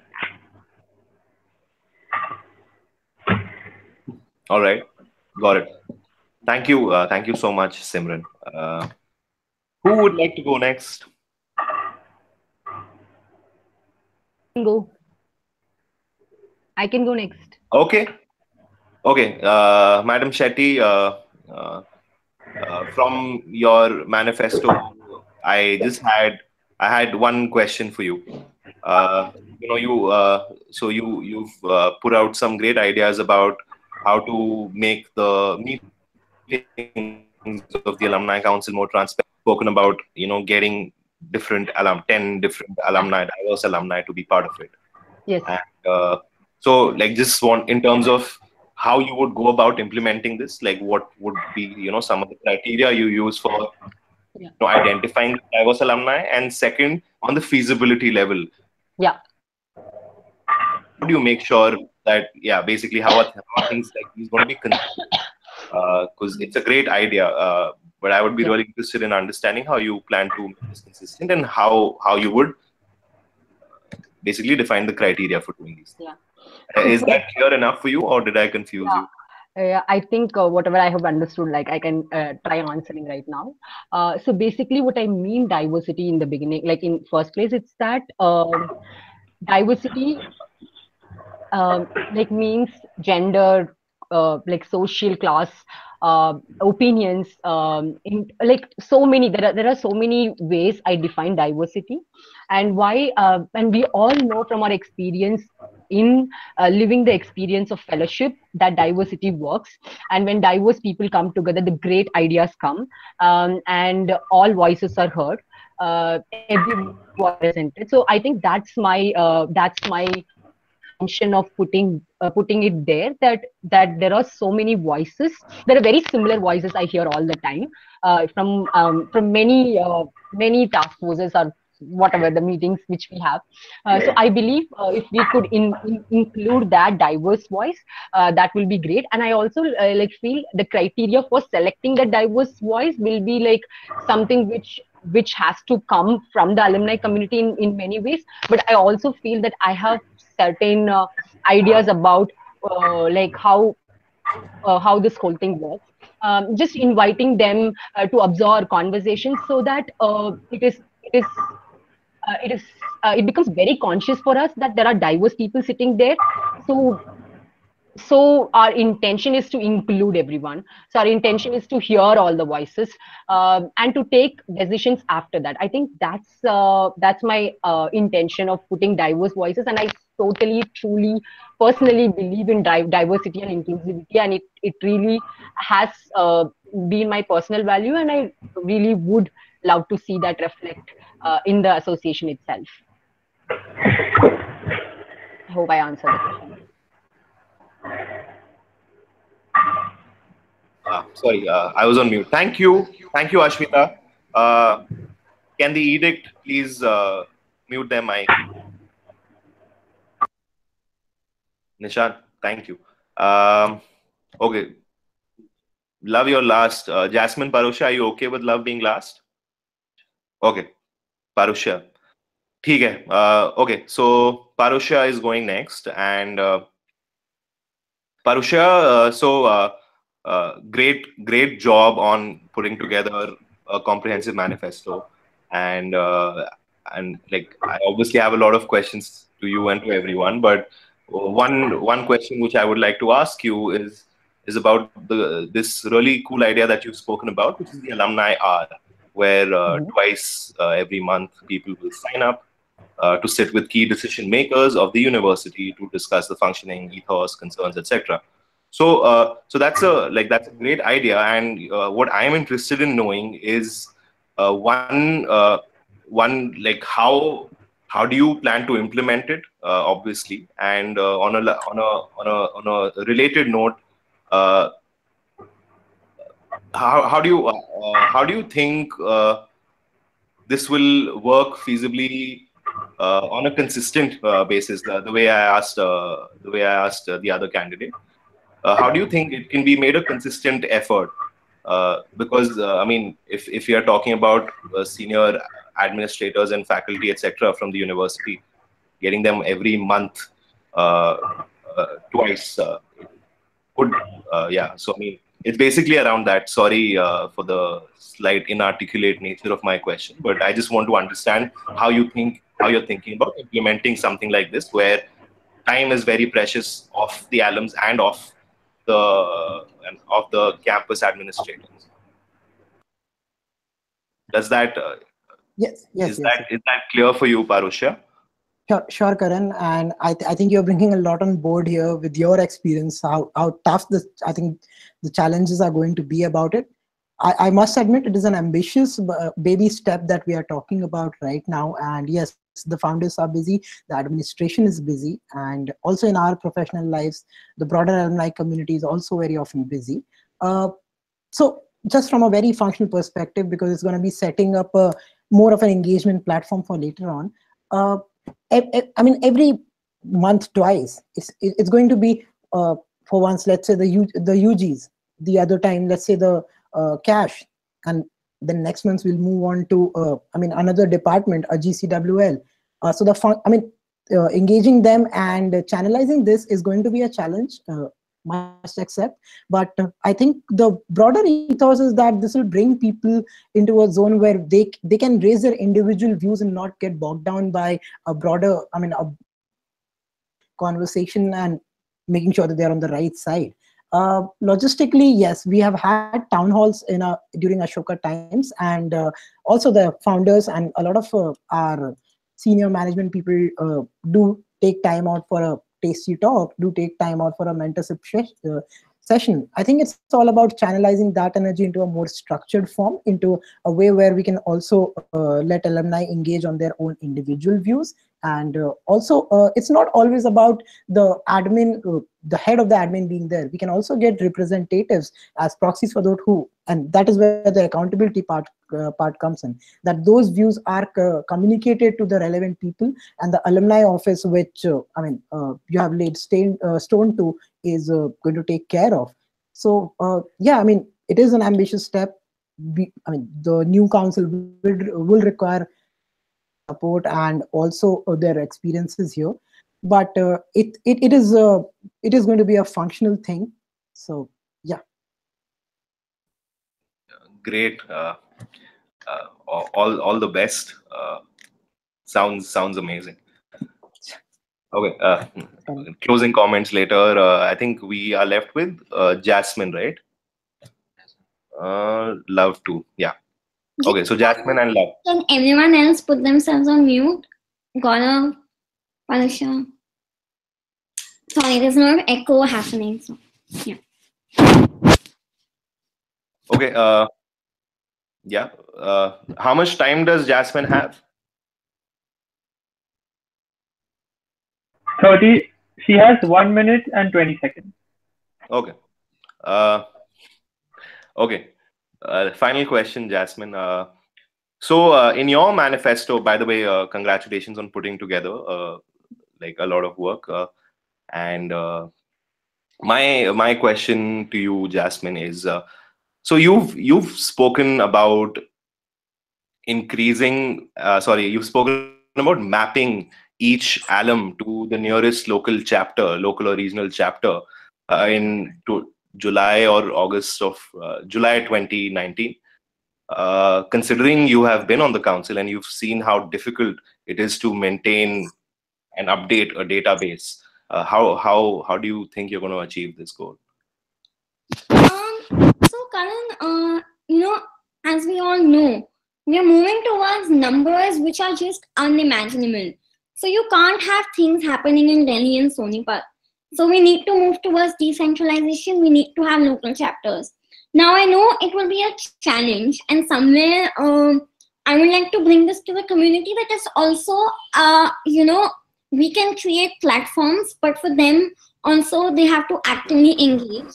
So we've thought of a few things, like I have thought of a few things, is that, you have a database, like eventually local chapter mapping and all, and your major communication has to move to the portal. So portal should be the Facebook for all of us, basically. So based on the information that we have, we will try to map everyone to an existing chapter.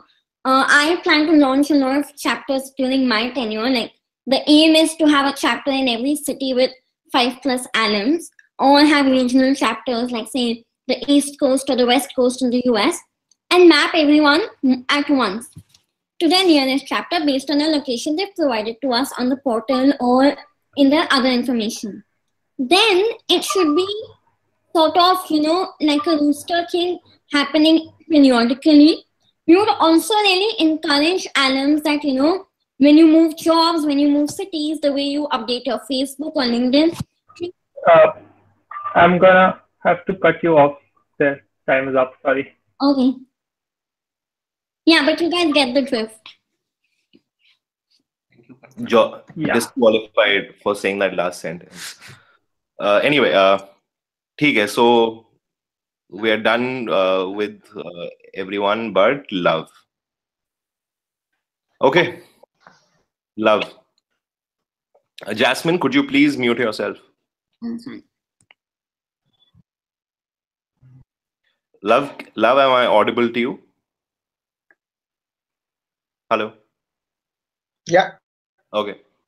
Okay, Love, again, great job putting together your manifesto. Having read through it, there are many questions that come to my mind, one of which I'm going to ask right now. And it's about, and it pertains to you and the role that you've spoken about, like your other commitments outside of what could be the commitment of the president. Given that you work at Ashoka University and you work in the office of the Vice Chancellor, uh, how would you tackle how do you plan to tackle slightly tricky situations that might arise where there is a different viewpoint that you build consensus on from the council and the alum body, while at an administrative level there might be a completely different stance, and it could very well be issues such as admissions or scholarships or guest lectures, or it could be something completely different. But bottom line is, how would you tackle these two conflicting potentially conflicting different stances or vantage points? Is the enough? Sorry, I'm not as articulate as you are, but I understand the question. So just quickly to get to the heart of the matter, it's a symbiotic relationship. The question presupposes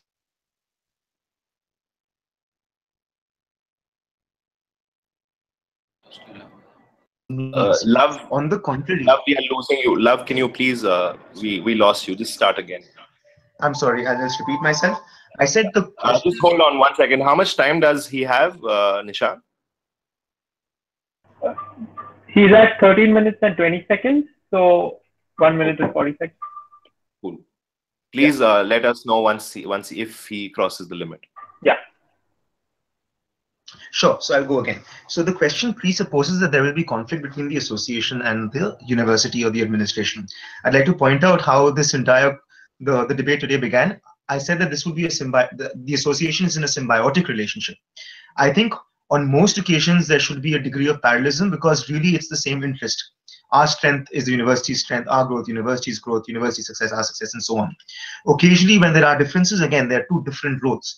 I don't see this being a problem at all. On the contrary, I see this position as being a strength to the Alumni Association because I have the university, its processes well understood, and I'll be in an influential position to actually build consensus with the administrative staff as well, since they'll see me also as a peer. Second point is the role with Pratap is on for another 9 months or so. That's the visibility I have at this moment. Who knows what's going to happen after that? This is the critical period of the term of the next next council, and I'm hoping that in these 6-9 months that we'll be able to set up those processes and systems that I spoke of earlier that will actually help us become that thriving family which I so envision, so hope that we will be. So in summation, it's a strength. Thank you, Love. So we are done with the 7 questions. I think we can move to our closing comments. And I'm not going to set a time limit on this unless Nishant wants to do that. No, that's not a problem. But I am sure all of us young leaders, Young India Fellows, Ashokans can self-police ourselves and just do that. It's 12:45 a.m. Are you serious? Okay. 45 seconds. Gaurav isn't here. Can I start? Yeah, start. Simran, go on. One is that I'm really quite mesmerized by this whole thing. It's been really exciting, and it's helped me think about a lot of things. But irrespective of the outcome, I think I'd love to be involved with what the association does and contribute. And I think that that is the purpose of the Alumni Association. And I think that all the presidential candidates have put in a lot of effort, and it really shows in the kind of thoughts that you have. And I'm just very happy to have been a part of this. Thank you.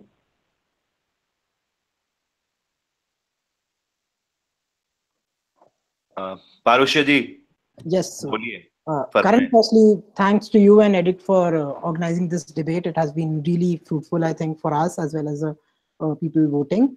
I think the way ahead we all can agree right now is to start communicating, collaborating, and then leading. And celebrating the ethos of Ashoka that we are all bound. I mean, there's a common thread that's here, giving chance to a person from a small town, I mean, with their specialized degrees, coming here and getting a wider world perspective, and then going on to work, let's say, into corporate sector or development sector or even on the grassroots, and then actually change things.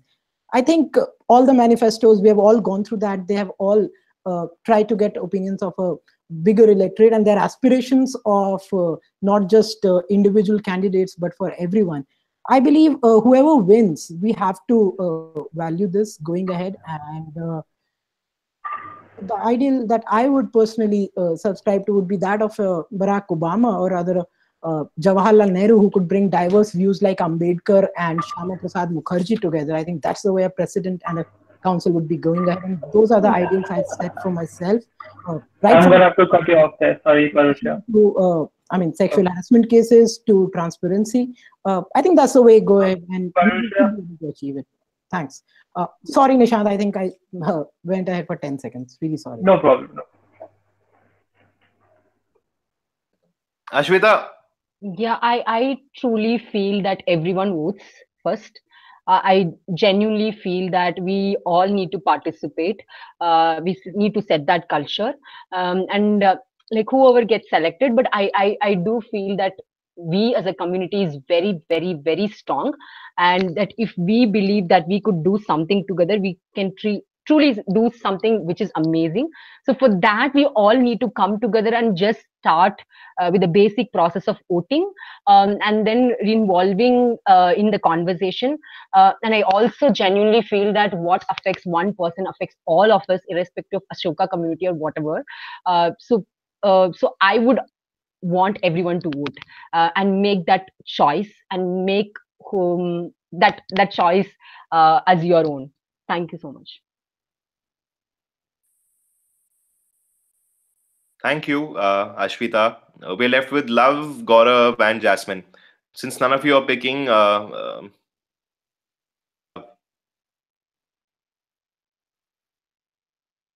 Love.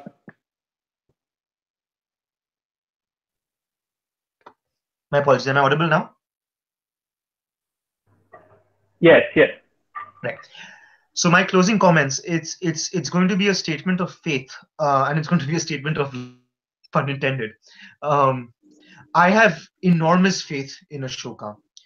I have seen Ashoka from multiple points of view, and I'm simply in awe of what's been built in 7 years of the fellowship, 4 years of the university. And I think that as a budding private university with a public, which is with a public goal, so to speak, we can do incredible things, not just for us, but for the community that is, and our country and the world at large. And any small effort towards that end is to be praised. It's to be regarded, and it's highly precious. So all these little things coming together, I think let's just keep the faith. Let's just keep the love. And there was no pun intended there. Thanks. Thank you. Jasmine, your turn. So it's been a fantastic journey starting from Katwaria and Sakat to the campus we have at Sonipat right now. It's just been phenomenal, the fellowship experience. This has been a fantastic election. I am just so happy with all the constructive and issue-based, campaigning that we've all done, and how much the rest of the community has gotten involved in the discourse. I think we need to keep this, this thing going, and whoever wins, I think just should spend 2 weeks to take together all the manifestos and synthesize and take everyone's good ideas and just implement it. Mr. Bhola has already set the rhythm, and let's just continue to co-create our association. Thank you, Jasmine. I think we are left with Gaurav. Yeah, am I audible? Yeah. Right. So, to be very honest, guys, I wasn't even considering standing for elections this time. Given my work schedule as well as my experience with the last elections. As we're all aware, the first couple of batches are at a great disadvantage due to the current voting system, which we've all accepted and accepted wholeheartedly while participating in this election. But what pushed me into taking the plunge again, despite a lot of other people discouraging me from doing so, my friends, and others, was the fact that I felt that be some voice which needs to come from the first 2-3 batches, right? We're currently underrepresented is what I believe. And, I think it is only going to get worse going forward, given the incoming batch. I'm going to have to cut you off. Sorry. Yeah. Sorry, is there a time limit? Yeah, 45 seconds was the time limit. I'm sorry, I didn't realize. I was not. That's fine. Could you give me 15 seconds? Sure. Yeah, sure. You have 15 seconds. All right. Thanks. Yeah. So I really hope that people vote across batches, right? And they look at the candidates' credentials as well as their manifestos and their plan of action before taking the decision whom to vote for.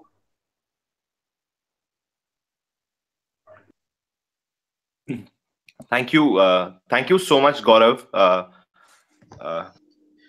Nishant, do you have any closing comments or remarks? No, thank you everybody for being here. This was a pretty good, pretty rigorous debate, and I had a lot of fun. Yeah, so this is the first time that you are being exposed, and how to the alumni community. yeah, pretty amazing. Okay, but Nishant, thank you so much for putting this together. I think it's a very important. Is it a Thursday night? Yeah, a very important Thursday night. We've got prime time, and I think we still have people watching. Wednesday night. Bad. So yeah, the fact that we're up at 1 a.m. And there's people watching us at 1 a.m. I think at least one person. I think it says two things, right? One, like for all of you. Actually, first I'll talk I'll say the cuter community line first. I mean, for the community, it's amazing that people are so engaged and people care fundamentally. One is that, but my friends, I must tell you, whoever is the next president, these 3-hour sessions and being up at this time is like, it's like going drinking water. So good luck. I hope. Like I must commend each and every one of you. I look up to all of you in some way or another. We've had, all of us are brothers and sisters before any other thing. It's you've all made it so hard for me also to think about who I'm going to vote for. Like, I wish there were 6 options, but they're not. Anyway, be a time when the next president will create a Senti forum to say goodbye to the founding council, then we can shed tears and all of that. But thank you for doing this. And to the alumni community, you have exactly 23 hours to ask everything you can or want to from your presidential candidates. End of the campaign period. Listen, I'm saying the right thing, right? I'm confused with these whole days and all. Yeah. So you have 23 hours, guys, girls. You have 23 hours. Do this. Listen to what people have to say, ask them questions, and please get out and vote. I challenge you to beat the first elections voter turnout, which was 80%. Okay. Either ways, it'll be a cool thing if we can beat it. All right. With that, Shab Bakhair, Shubh Ratri, good night. Karan You have fulfilled your TV host, RJ, VJ, aspirations on this debate. With all. Okay. Okay. I think the candidates themselves are like, okay, बहुत हो गया. चलो फिर मिलते हैं. को of air करके अगर कुछ 2-4 बातें बोलनी है तो वो भी कर सकते हैं.